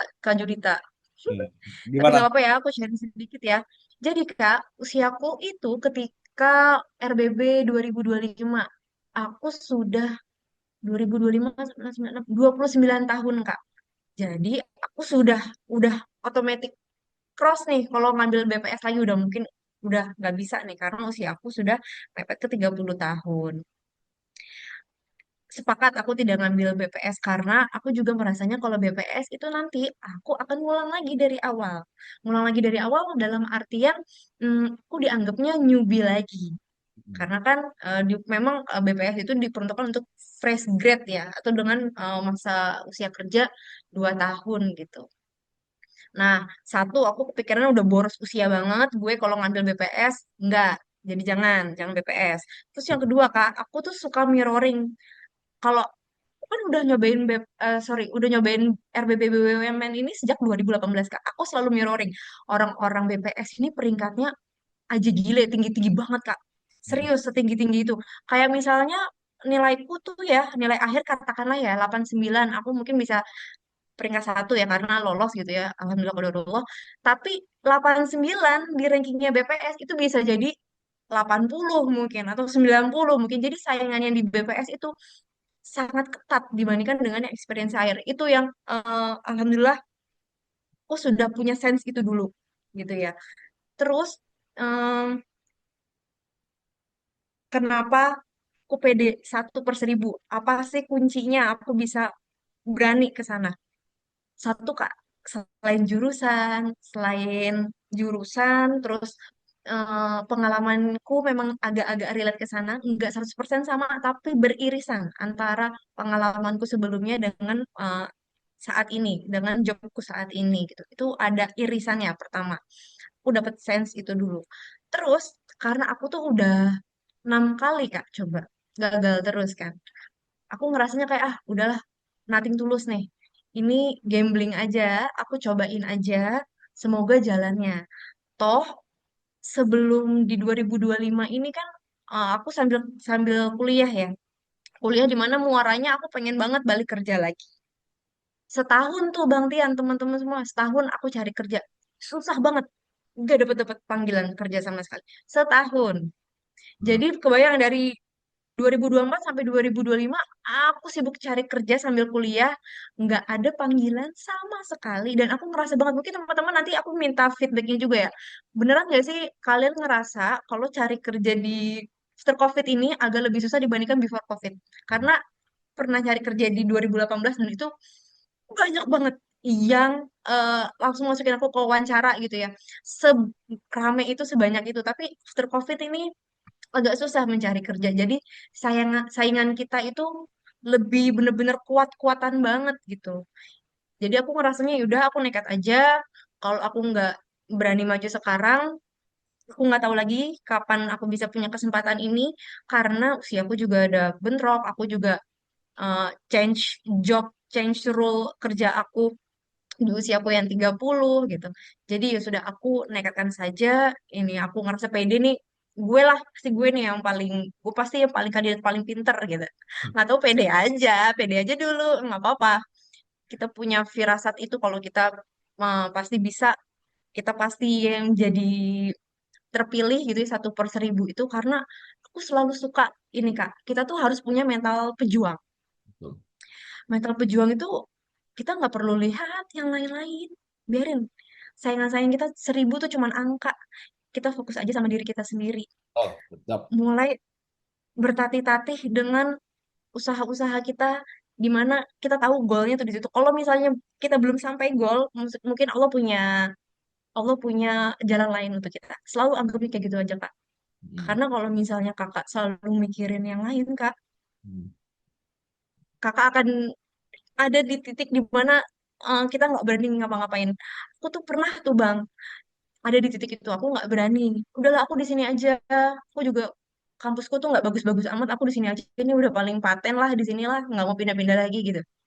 Tapi ternyata nggak boleh kita mau kotak-kotakan kayak gitu tuh nggak boleh. Akhirnya kejawab di 6 kali tuh. Aku selalu berpikiran, ah, udahlah aku di sini aja, nggak usah coba-coba lagi, toh nanti ditolak-tolak lagi. Tapi akhirnya Allah jawab, Bang. Yang ketujuh, ternyata itu jawabannya. Karena aku punya mental pejuang. Aku Tuh. nggak kalah hanya karena kampusku jelek. Aku nggak kalah karena berpartisipan di garis garis start yang sama dengan teman-teman yang ke kampus ITB, ITS gitu. Nggak kalah aku. Toh aku juga satu-satunya yang masuk Paragon dari kampusku. Ih, Jadi agak harus sombong. gimana lagi?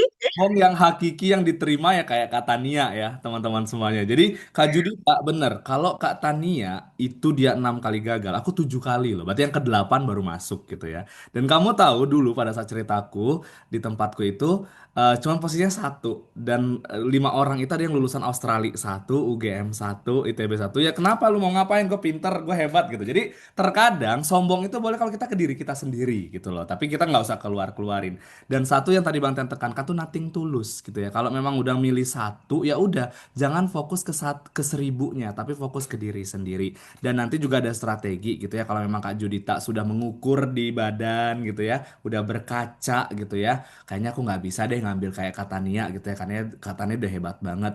Kamu tuh sebenarnya bisa loh melihat kan ada 1 banding 1000 udah berapa ya yang daftar. Ternyata di posisi ini di perusahaan ini yang daftar tuh baru 100 orang tapi kuotanya 5 itu ada juga jadi pintar-pintar kita melihat gitu loh peluang-peluang seperti itu jadi kalau yang itu mungkin kayak Mas Huda ya Mas Huda kan lebih memilih mana peluangnya lebih gede lah aku ke sana lah gitu gue ke sana tapi kalau kata Nia mau ngapain loh gitu ya gitu itu kalau posisi satu itu posisinya buat gue aja gitu jadi dua sisi yang berbeda ini memang bisa jadi strategi teman-teman semuanya ya teman-teman jadi satu memang Mas Huda ini orangnya strategik banget gitu ya kalau katanya ini nothing tulus banget mau dapet nggak ya udah yang penting umur gue udah hampir kadaluarsa lah untuk BPS ya udah ngalir aja gitu ya keren luar biasa.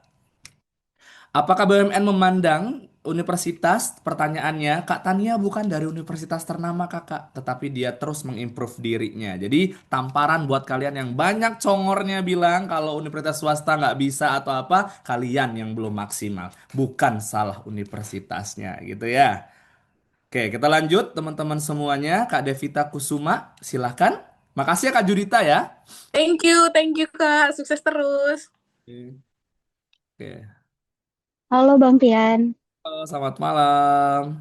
malam. Di sini aku punya beberapa pertanyaan. Nah, yang pertama itu aku mau tanya perbedaan antara RBB Fresh Graduate dan Experience itu gimana ya? Nah, sedangkan kalau dari background aku tuh sebenarnya baru lulus kuliah itu di akhir tahun 2025. Tapi aku tuh dari SMA itu nggak langsung kuliah, jadi aku kerja dulu. Dan untuk total pengalaman kerjaku tuh sekitar 6 tahun bekerja sampai terakhir di tahun 2025.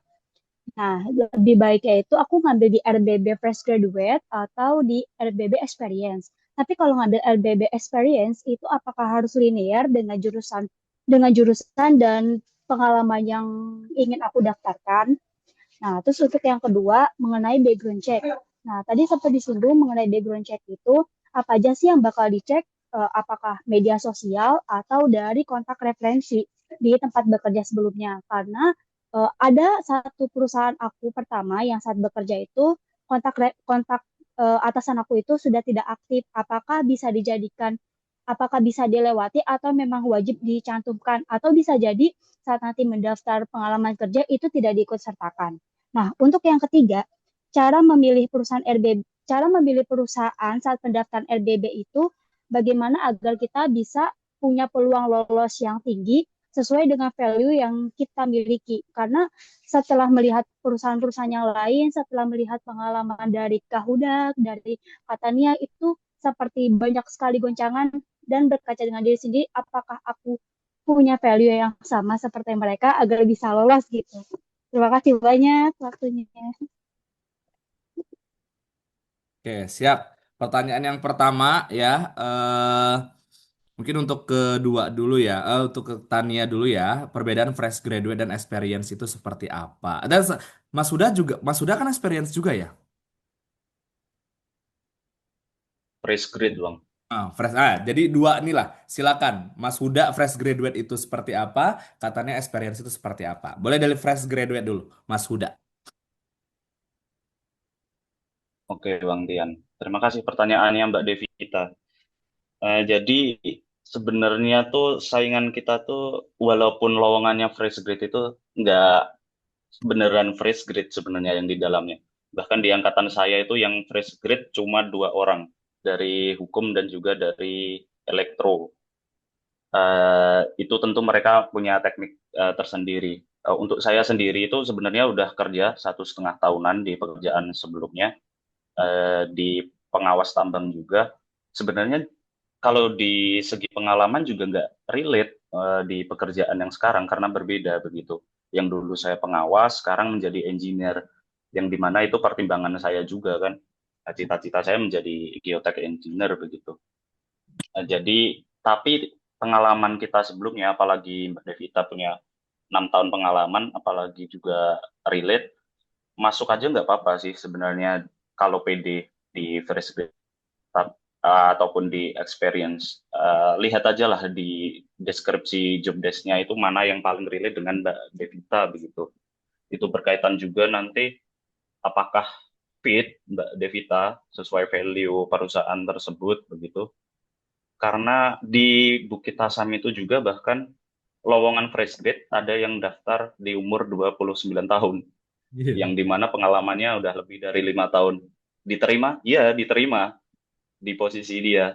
Keunggulannya apa? Ya dia bisa lebih cepat adaptasi, kemudian kemungkinan nanti karirnya lebih cepat. Ada keuntungannya juga. Jadi lowongan fresh grade tidak mentah-mentah emang untuk fresh grade begitu.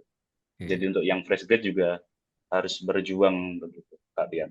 Oke, jadi gitu ya Kak Devita ya. Meskipun fresh graduate, tapi ternyata selama dia masih S1 konteksnya, experience itu terkadang juga mengambil nih si fresh graduate ini. Jadi kamu nggak apa-apa ambil fresh graduate, tapi kamu agak susah ketika nanti kamu ke experience. Karena biasanya experience itu ada target berapa tahun gitu ya kata Nia ya. Kalau katanya dia nggak mau tuh ngambil fresh graduate karena tadi anak-anak Gen Z gila gitu ya. Lebih baik gue ambil yang experience aja karena memang saingannya itu sedikit. Kalau experience itu kalau khusus experience banget itu tuh sedikit. Tapi karena memang Kak Devita terbentur dengan baru lulus akhir Desember sepertinya akan berat untuk mengambil experience. Seperti itu. Ambil yang tetap fresh graduate. Oke, pertanyaan kedua. Kak Tania, seberapa pengaruh sih kontak rekomendasi pada saat kamu RBB? Oke, halo Kak Devita, salam kenal. Seberapa Halo pengaruh Kak Tania. referensi, iya, seberapa pengaruh referensi kontak yang kita inputkan ketika kita tes RBB? Menurutku ya, itu nggak begitu pengaruh sih, Kak. Nggak begitu pengaruh. Yang kalau kakak inputkan nomor yang sudah tidak aktif, tapi itu adalah manajer kakak, inputkan saja. Kan memang saat kakak bekerja, toh itu ya nomor yang kakak punya. Hmm.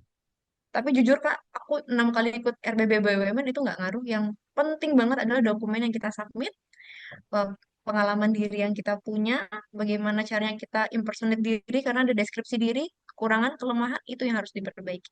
Tapi relatable-nya ke kontak, referensi kontak itu tidak begitu pengaruh. Mungkin Bang Tian bisa menambahi, Bang. Betul banget. Sebenarnya kalau untuk yang rekomendasi itu sebenarnya ada yang bilang nanti kan akan dihubungi gitu ya sama perusahaannya sama kontak itu sebenarnya nggak juga gitu ya. Karena memang rekomendasi itu ya kalau kamu memang punya kenalan ditaruh ya kalau nggak juga nggak jadi masalah karena memang kalau memang nanti di saat interview yang dilihat juga kompetensi diri Kak Devita, bagaimana strategi kamu menjawab, bagaimana kamu menghadapi tes intelektual kayak TKD yang seperti itu. Jadi tidak usah pusingkan dengan nomor kontak orang karena kan ada statement yang mengatakan jangan pernah berpangku kepada manusia ya gitu. Karena nanti akan kecewa aja. Tapi kalau untuk sekedar administrasi nggak jadi masalah. Untuk pertanyaan ketiga, kalau Kak Devita udah ikut batch ke-42, nanti kita langsung bisa konsul ke Bang Tian ya. Kalau bagaimana cara pemilihan. Karena untuk pemilihan itu nggak bisa dikata-katain, tapi harus lihat data. Tadi Oh, kamu ada pengalaman. Pengalaman apa? Bang Tian pengen tahu dulu. Kalau nanti kamu pengalaman kamu seperti itu, ya udah kamu ambil ke Pertamina karena kamu bisa fighting. Kamu bisa ke Bukit Asam kenapa? Kamu punya peluru ini. Biasanya kalau konsul Bang Tian tuh seperti itu. Ya, seperti Kak Devita ya. oke Bang. Iya Ya, betul Bang. Ya, terima kasih Bang Tian katanya dan Kak Huda. sama-sama. Berikutnya Kak Farid Ahmad. Tapi sebelum Kak Farid Ahmad, Bang Ten izin jawab dulu ya, ada pertanyaan. Apa beda tes RBB sama internal Pertamina dan juga Bukit Asam? Jadi kalau RBB itu dia akan ada satu lagi jalur di depan, namanya tuh jalur FHCI, TKD, Ahlak TWK, ditambah TBI dan juga Learning Agility. Nah itu dilakukan oleh pihak ketiga, FHCI. Nah, sedangkan kalau kamu nanti misalnya ikut BPS aja nih, langsung kayak Kak Tania atau memang ikut ke sarjananya langsung ke Bukit Asam, nanti kamu tuh kayak tesnya tuh dimulai dari TKB, tesnya tuh mulai dari awal. Jadi cuman ada penambahan 2 item awal aja di RBB. Tapi kalau kamu udah langsung ke Pertamina aja atau Bukit Asam aja, dia ada tes tersendiri kayak psikometrik tadi tuh yang udah dijelaskan. Nanti izin ya Mas Huda, Kak Tania, boleh izin minta materinya biar mereka nanti melihat step-stepnya. Jadi nanti akan ada perbedaannya di sana. Dan nanti di batch ke-42 timelinenya Bang Tian bedakan mana RBB, mana yang internal. Makanya kalian jangan sampai skip itu ya. Oke. Silakan Kak Farid Ahmad, sok mangga. Selamat malam Bang Dian, Mas Huda, dan Mbak Dania. Terima kasih untuk kesempatannya. Oke. Izin bertanya, ini pertanyaan yang cukup mengganggu saya ya selama Boleh. ini. Jadi Tanya kan saya pernah biar nggak ganggu. bekerja sebelumnya. Hmm. Gimana? Tanyakan aja biar nggak ganggu lagi, biar enak tidurnya, gitu Oh ya. ya, Bang. Bekerja. Sebelumnya kan saya pernah bekerja selama 3 bulan Hmm. ya di hotel. Hmm. Dan saya memutuskan untuk resign karena eh, ya pengen mencari peluang yang lebih bagus sih. Hmm. Dan sudah beberapa kali melamar itu tidak kunjung dapat rezeki juga. Ya kasusnya sama seperti Mbak Tania tadi yang sempat skip beberapa tahun itu, lalu nyambung lagi sama eh, komennya Bang Tian mengenai untuk improve diri sendiri, improve tentang mengolah skill begitu. Hmm. Saya ingin tanya sih, eh, ini general ya, bisa Hmm. Bang Tian, bisa Mas Huda, bisa Mbak Tania. Itu kan background saya kan di teknik elektro. Oke. Fokusnya itu di teknik elektronika. Oke. Itu kalau semisal saya eh, ingin ke PLN atau Pertamina, kalau kan pasti kan interview kan ditanyakan teknikal Hmm. kayak Mas Huda tadi kan bilang juga begitu. Itu untuk mengasah kita dalam pertanyaan-pertanyaan teknikal itu, apakah kita eh, khususnya saya itu perbanyak project-project atau ya service-service kecil-kecilan, entah itu radio atau apa elektronik di rumah, sembari untuk apa eh, mencari experience buat atau problem solving juga sih ketika interview itu.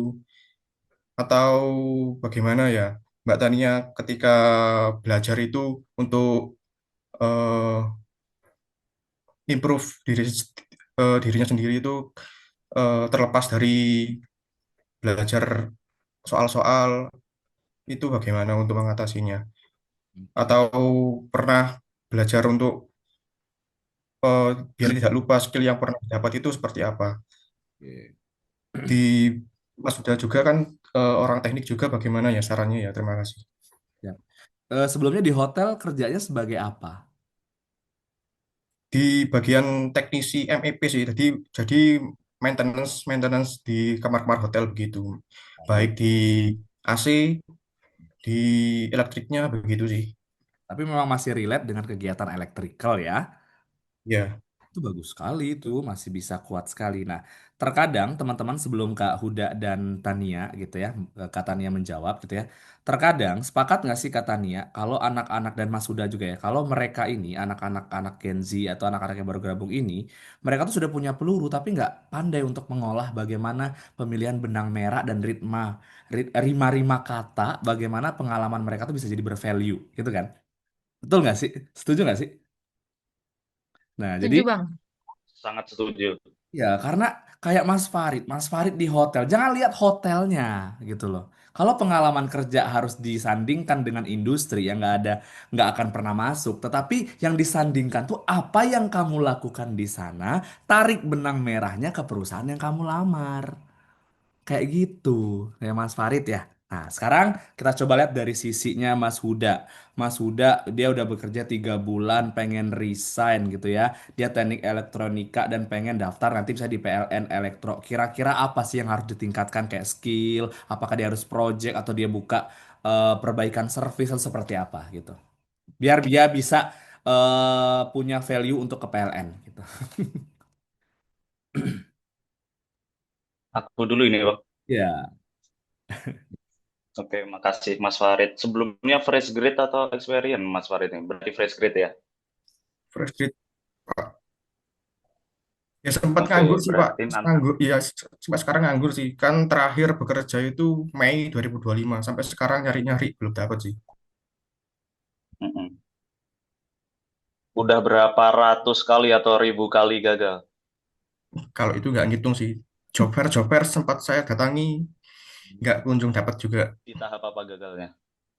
Terakhir paling mentok itu di interview sih, interview user. Kemarin Oke, eh, kalau kalau rekrutmen kemarin rekrutmen PLN silahkan silahkan. mentok di psikotes juga. MCU nggak lolos. Oke, buka-bukaan aja ya Mas Farid. Jadi selain emang harus memperdalam experience, misal ikut proyek-proyek dosen dan lain-lain, pengalaman ketika kita mengikuti rekrutmen itu bisa juga jadi pelajaran untuk kita. Jadi dari ratusan interview itu, Mas Farid bisa cari tahu kelemahan Mas Farid apa.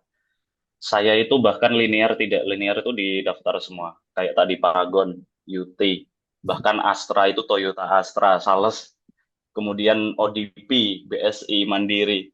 Itu semua libas dulu aja, Mas. Entah yang paling itu yang paling penting itu dapat pelajaran ketika interview psikolog, interview usernya. Kita jadi tahu banyak gambaran begitu, Mas. Psikotes-psikotes juga sebenarnya itu RBB ataupun rekrutmen yang lain itu nggak jauh beda sebenarnya. Polanya sama, soal-soalnya kayak gitu aja. Mungkin hanya variasi soal dan memperdalam aja detailnya. Jadi banyakin stok gagalnya. Selain itu juga cari-cari, jangan rendah hati. Misal ada lowongan internship, daftar aja nggak apa-apa, magang dulu untuk memperdalam experience Mas di bidang elektro nanti. Karena di situ nanti memperoleh uh, problem solving. Apalagi pemerintah kita kalau nggak salah sekarang ada magang hub atau apa itu yang dari Kemenaker, daftar aja dulu itu. Karena di Bukit Asam pun banyak fresh grade kayak Mas ini. Lumayan itu Mas, magang di sini dapat experience-nya, gajinya juga lumayan untuk sekelas magang. Jadi untuk lowongan magang pun daftar dulu aja. Mm-mm. Jadi ekspektasinya diturunin, pelan-pelan ambil pelajarannya, proyek-proyek, experience-nya begitu. Linear nggak selinear, daftar aja pokoknya. Karena saya banyak dapat pelajaran dari situ. Saya tuh dulu LGD, Astra tuh banyak kali gagal itu. Bina Pertiwi kah, Unitractor, kemudian Pama. Tapi kepake waktu RBB BUMN ini di Bukit Asam. Jadi tahu segala lini bahkan dari eksplorasinya, dari bagaimana pengembangan apa usahanya, bisnis manajemennya, supply chain-nya gimana. Karena kita akan ngulik-ngulik terus ketika proses-proses rekrutmen itu. Kalau dari aku itu sih, Bang. Jadi gitu ya Kak Farid ya. Jadi kalau memang sekarang lagi kosong kan ada magang hub ya, diikutin aja. Tapi kalau tadi aku lihat kamu bisa sampai ke MCU interview user, berarti kan kamu untuk tes intelektualnya kan nggak jelek-jelek banget, bagus gitu ya. Tapi bagaimana cara kamu itu mempresentasikan diri kamu, bervalue-nya diri kamu tuh di depan seorang interviewer. Jadi aku tuh kayaknya tuh kayak penasaran gitu ya.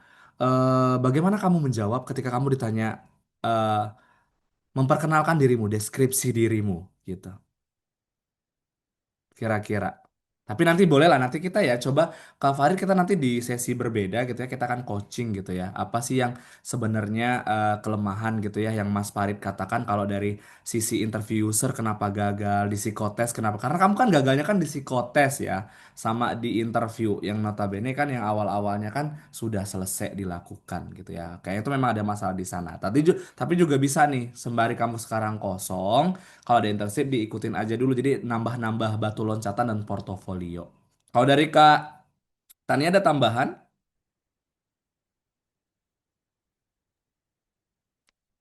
Udah bagus Bang, nggak ada. Setuju. Udah. Gitu.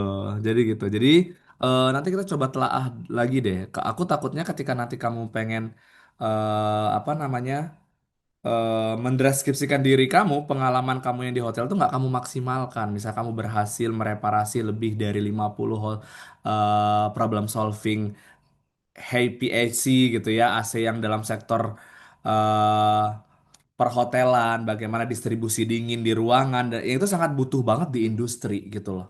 Kamu pernah melakukan itu nggak, Mas Farid? Pernah sih Bang, tapi nggak eh, gimana ya, nggak terlalu Hmm. banyak case yang kayak gitu sih. Jadi cuma beberapa case yang beberapa kamar itu dinginnya kurang atau AC-nya noise begitu sih. Berarti kan memang lebih cenderung kepada sektor energi kan, energi misalnya hasilnya kurang kenapa kamu itu namanya Ya, solving. Jadi aku tuh pengen tuh lihat kamu tuh bisa memaksimalkan value diri kamu di sana sih. Tapi nanti kita coba diskusi lebih lanjut, ya. Gitu. ya, Nanti iya Bang. Untuk diskusinya di mana Bang ya? bisa ke PC ke aku bisa. Nanti aku coba, aku pengen lihat kamu voice note bagaimana kamu mendeskripsikan dirimu deh. Aku takut Oke Bang. belum maksimalnya di sana. Kita lihat dulu aja nanti gitu ya. Biar nanti kamu kayak Baik Bang. Kak Tania sama Mas Huda nih loh, ngobrolnya ceplas-ceplos gitu loh. Oke, sip. Kita coba satu pertanyaan lagi ya, Kak Huda dan Kak Tania, kita dari Kak Taufik Karnegi. Kak Taufik Karnegi tadi di awal, tapi dia tadi dia belum bisa. Kita tambahkan sematan. Aku hapus dulu sematan yang lain. Kak Tegi bisa dibuka kolom komentarnya. Nah, nih. Annyeonghaseyo. Nah, izin Kak. Silakan, silakan. Mm. Nah, selamat malam Kak sebelumnya. Terima kasih atas kesempatannya. Hmm? Izin bertanya kepada Kak Huda sama Kak Tania. Kemarin kan Kak, pas RBB 2025 saya ngikut di PTPN, itu PTPN 4. Itu sampai tahap interview HR Kak. Namun tidak lanjut ke tahap user. Hmm. Adapun mungkin kesalahan saya pada saat itu yang telah saya pelajari itu saya tidak bisa menjawab hal yang memang misalnya diperlukan oleh HR, dan juga saya mungkin terlalu terbuka terhadap jawaban-jawaban yang memang diperlukan oleh HR juga Kak. Jadi saya jatuhnya kayak berkeluh kesah di sana. Selanjutnya yang ingin saya tanyakan juga, Sebelumnya, contoh saya kan pertanyaan yang seperti apa? Kenapa Kak? Contohnya pertanyaannya seperti apa yang kamu terlalu banyak berkeluh kesah atau yang tadi yang kamu tanyakan? Jadi pada saat itu SR itu nanya bagaimana apa hal yang paling susah yang dihadapi dalam semasa kecil itu Kak. Jadi saya keluarkan semua kan. Pada saat itu Kak. Ya, Ditanya sama SR. ya. Berarti kamu menjual ke Selanjutnya, keluarga gitu paling gitu ya. ya Kak, gitu Kak. Yang kedua, Selanjutnya juga izin Kak bertanya, eh, saya kan lulusan hukum kan Kak. Kebetulan saya berwarna parsial. Nah, jika memang misalnya lanjut MCU untuk posisi yang non menggunakan pekerjaan warna, apakah masih relevan atau masih bisa untuk lulus Kak? Mungkin itu Kak. Terima kasih Kak. siap. Ini dua pertanyaan yang susah untuk dijawab ya, yang terkait dengan buta warna, yang notabene itu kadang suka nggak kuat hati untuk menyampaikan gitu ya. Tapi nggak apa-apa, karena ini adalah harinya hari Kak Tania dan Kak Huda. Silakan dijawab sama Kak Tania dan Mas Huda. Bagaimana yang pertama di inisial, kalau kamu ditanyakan terkait dengan kesusahan masa kecil di HR, bagaimana tuh? Dia gagal di HR, terkait dengan banyak mengeluhnya gitu ya. Yang kedua, bagaimana dengan buta warna parsial? Ada tahu nggak? Ada dapat info nggak? Kalau nggak ada ntar, pasti ntar bilang, coba Bang Tian tambahkan gitu. Pasti kayak gitu. Silakan, dari Kak Tania dulu boleh. Tablet, tablet perusahaan, Bang. Iya betul ya. Soalnya jawabnya kayak gitu. Oke, terima kasih Kak Taufik pertanyaannya. Ini Kak, mengenai itu, mengenai pertanyaan Kakak tadi ya, bagaimana ketika di HR, aku buka nih, apa sih yang menjadi hambatanku ketika masa kecil gitu ya. Hmm. Memang terkadang HR perlu tahu itu Kak, untuk melihat bagaimana sih keterbatasan yang kita punya, dan harusnya Kakak nambahin bagaimana caranya kita reverse itu sebagai kekuatan kita. Itu mungkin Kakak missingnya di situ.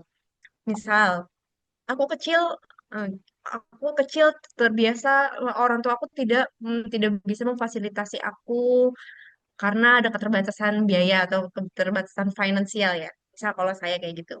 Tapi dengan itu saya terbiasa untuk belajar sendiri karena bla bla bla bla bla gitu. Ya mungkin dengan keterbatasan itu akhirnya kita bisa menggunakan itu sebagai kekuatan kita at the end. Makanya kita jadi orang yang kuat. Saya tahan ini ya, tahan banting, mindset saya pejuang dan lain-lain sebagainya. Jadi yang harusnya ditambahkan mungkin ini adalah yang missing ketika kakak interview HR adalah bagian how you reverse your weakness to be your power. Nah, Menurutku itu. oh, itu harus ulang lagi. Kita harus ada konten Bang Tian nih nanti. Biar nanti di-record, jadi itu yang jadi spotlight-nya. Nggak. Lanjut. Udah di-record pasti. Itu. Hmm. Terus pertanyaan yang kedua tadi apa ya Bang Tian ya? Izin Bang. Buta warna. Buta warna tapi dia parsial. Udah warna, udah warna tapi parsial. Aku pernah punya bang teman yang buta warna parsial. Dia bisa bekerja tapi di sektor lain ya, bukan BUMN ya. Hmm. Tapi masih bisa bekerja tuh. Tapi ya yang jelas tidak berhubungan dengan kabel-kabel ya di lapangan itu pasti abang nggak akan ditaruh di sana tuh bang. Tapi kalau misalnya abang duduknya di office hanya pekerjaan-pekerjaan manajerial administratif itu pasti masih bisa. Mungkin nanti Bang Tian bisa menyempurnakan lagi. Kalau dari Mas Huda ada tambahan? Overall setuju sih Bang Tian. Untuk wawancara HR itu kan Mas Taufik bisa pakai beberapa metode gitu. Ada yang pakai care kah atau yang pakai STAR, situation, task itu kan. Diusahakan untuk menjelaskan situasinya ya jangan di highlight yang mengeluhnya begitu, tapi bagaimana Mas Taufik mengatasi itu. Jadi yang lebih dinilai itu yang berpikir kritisnya dan problem solvingnya Mas Taufik begitu. Oke. Kalau untuk buta warna, hukum ya daftar aja gas. Ada yang parsial di sini. Jadi gitu. Sip. Mas Taufik boleh open cam? Nah, gitu ya. Mas Taufik jadi satu karena memang Bang Tian juga terkadang juga dilibatkan dalam interview gitu ya di perusahaanku gitu ya. Yang pertama, betul dengan kata Kak Tania. Aku tadi curiganya ketika kamu berkeluh kesah, kamu hanya berkeluh kesah. Tetapi kamu tidak menitik beratkan keluh kesah itu terkait dengan eh, solving yang kamu lakukan dari keluh kesah. Jadi dalam interview itu yang pertama tidak boleh menjual kesedihan gitu ya. Apalagi sampai menangis-nangis. Sudahlah, muak lah itu udah interview itu. Namanya kita jadi kayak ajang curhat-curhatan lah kita gitu kan. Itu dulu yang pertama. Jadi nggak apa-apa kalau misal yang pertama saya lahir dari keluarga yang broken home. Saya tidak pernah memiliki kasih sayang orang tua yang utuh. Tapi dari sana saya banyak belajar melihat bagaimana keharmonisan keharmonisan rumah tangga orang lain dan saya berjanji pada diri saya tidak akan melakukan itu kepada anak saya. Nah, jadi titik beratnya bukan ke broken home, tapi bagaimana kamu bisa survive dari rasa keluh kesahmu itu ke strongnya kamu untuk tidak kamu lakukan ulang. Nah, itu ada strateginya nanti tuh di kelas interview biasanya gitu. Nah, jadi itulah jadi satu pokok pembahasan juga yang Banten tekankan kepada kalian, para saudara-saudariku di sini gitu ya. Kalian pintar untuk membuat proposal kegiatan, gathering atau apa, tapi kalian belum pandai untuk membuat proposal kehidupan diri kalian sendiri. Itu Bang Tian tekankan sekali lagi, teman-teman. Silakan tertampar atau tidak. Jadi menjawab itu, teman-teman semuanya harus punya teknik. Itu dulu yang pertama. Yang kedua, terkait dengan Kak Taufik Carnegie ya. Jadi seperti itu. Jadi next nih Kak Taufik jangan sedih-sedih ya karena ini Kak Taufik kelihatannya ini mukanya tuh kayak sendu banget gitu. Jadi kita harus Baik lebih Kak, terima kasih Kak. sama-sama gitu ya. Oke, sekarang karena ini udah mau jam 9 teman-teman semuanya dan ini kita sudah mau di penghujung acara teman-teman semuanya ya. Nanti kalau masih ada beberapa pertanyaan dan Bang Tian katakan di BUMN itu banyak buka jurusan juga untuk semuanya. Nanti kita akan bahas teman-teman. Kan di sini kan juga ada ikut batch ke-42 ya, persiapan Danantara BUMN. Nanti kita belajar di sana. Nah, sebelum itu, teman-teman semuanya, kita akan mendengarkan closing statement nih dari dua orang ini gitu ya. Bantian akan coba hapus sematan dulu gitu ya. Nah, Bantian kita akan ada di penghujung acara nih. Silahkan Mas Huda dan Kak Tania, siapa yang mau dulu untuk memberikan closing statement kepada teman-teman semuanya. Mas Huda dulu katanya gitu. Mas Huda gitu. Hmm. Oke, teman-teman semuanya. Pokoknya dari aku, baik yang fresh grade maupun experience, terus semangat, kejar cita-cita kalian, pilih karir ternyaman kalian. Jangan ragu kalau misal mau resign, resign aja. Kalau yang belum dapat kerjaan, banyak salam eksplorasi. Betul. Siap. Yang belum dapat kerjaan, banyakin aja gagalnya, bro. 100 gagal itu belum ada apa-apanya. Dari 100-500 kegagalan itu pasti ada 1-2 yang nyantol. Gitu Wih. aja sih, Bang. Pokoknya semangat aja lah. Luar biasa teman-teman semuanya ya. Sebelum ke kata nih ya, entah kenapa saya melihat muka kalian ini adalah muka-muka direksi masa depan gitu ya. Jadi tolong gitu ya, luar biasa sekali. eh Profesional yang pertama gitu ya, berintegritas harus terus ya Mas Huda dan Katania ya. Tadi juga aku dengar dari cerita-cerita senior di pusat gitu ya. Kamu juga orangnya gesit gitu ya kemana-mana tuh belajar sendiri gitu ya kadang Pak Prima juga ngomong aku kadang yang baru-baru kaitannya aku lupa sendiri gitu gitu dia biar kerja sendiri cari tapi kamu tetap bertanya-tanya itu luar biasa. Oke Mas Suda juga ya. Mas Suda nih kelihatan banget nih leadershipnya tuh udah mantep banget kelihatan banget gitu. Silakan Kak Tania. Untuk teman-teman malam ini yang ada di kelasnya Bang Tian, kalian wajib bersyukur karena kalian ada di tempat yang tidak salah. Masya Allah. Harus tetap semangat teman-teman semuanya. Jangan jangan menyerah, jangan minder, maju aja terus, jangan mikirin hal yang lain. Kalaupun memang nanti teman-teman bukan di sini tempatnya, pasti Allah punya jalan lain. Percaya itu aja, karena sejatinya kegagalan itu adalah untuk mereka-mereka yang tidak berusaha. Kalau teman-teman sudah berusaha dan gagal, berarti Allah punya rezeki lain di tempat lain. Itu aja berpikirnya. Terima kasih. Sama-sama dan sekaligus ya tadi Mas Lutfi yang udah nanya tentang buta warna sudah aku jawab ya. Jadi tolong dinotis sekali. Ya, seperti itu. Dan juga buat teman-teman semuanya gitu ya. Dan Bang Tian juga pengen mengucapkan terima kasih banyak nih buat Kak Tania dan Kak Huda. Kalian merupakan salah satu garda sekarang gitu ya. Atau acuan teman-teman di sini untuk bisa fighting ke depannya gitu ya. Dan mudah-mudahan mohon doanya. Meskipun di tahun ini kita sudah menjadi Danantara, tetapi informasi terkait dengan peluang akan dibuka segera itu memang ada. Tapi kita masih menunggu ofisial dari pihak Danantara sendiri. Yang berubah hanya memang pengasuhan Danantara ya, nggak lagi BUMN, tetapi Danantara masih menggandeng FACI untuk rekrutmennya teman-teman semuanya. Jadi sekali lagi yang pengen pengen memang mempersiapkan, Bang Tian masih membuka tanggal 11 besok. Kita udah buka pertemuan pertama untuk persiapan Danantara BUMN batch ke-42.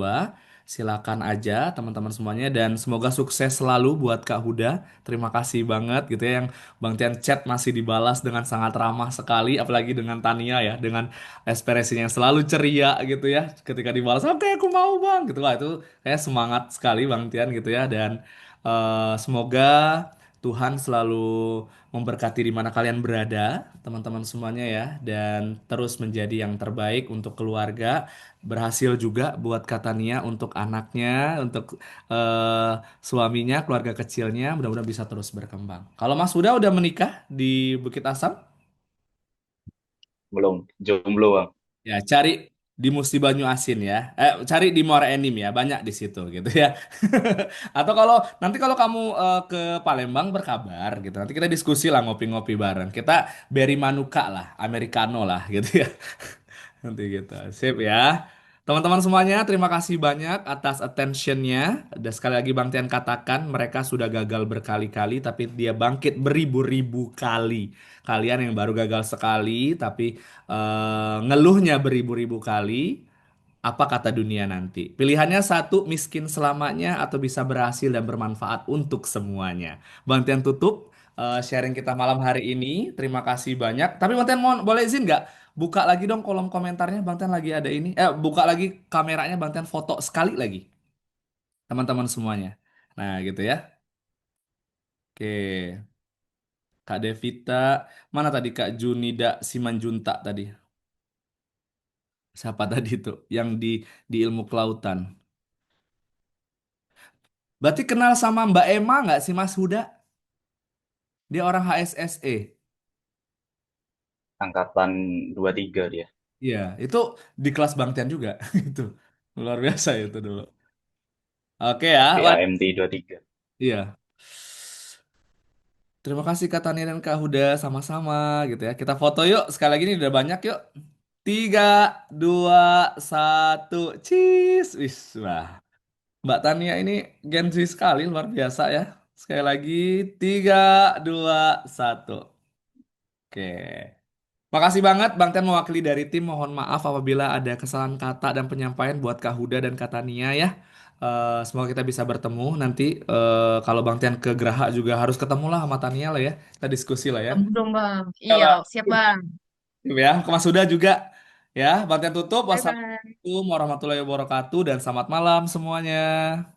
Waalaikumsalam warahmatullahi wabarakatuh. Terima kasih ya, Bang. Terima kasih Waalaikumsalam. semuanya. Bye-bye. Bye bye. Terima kasih Bang.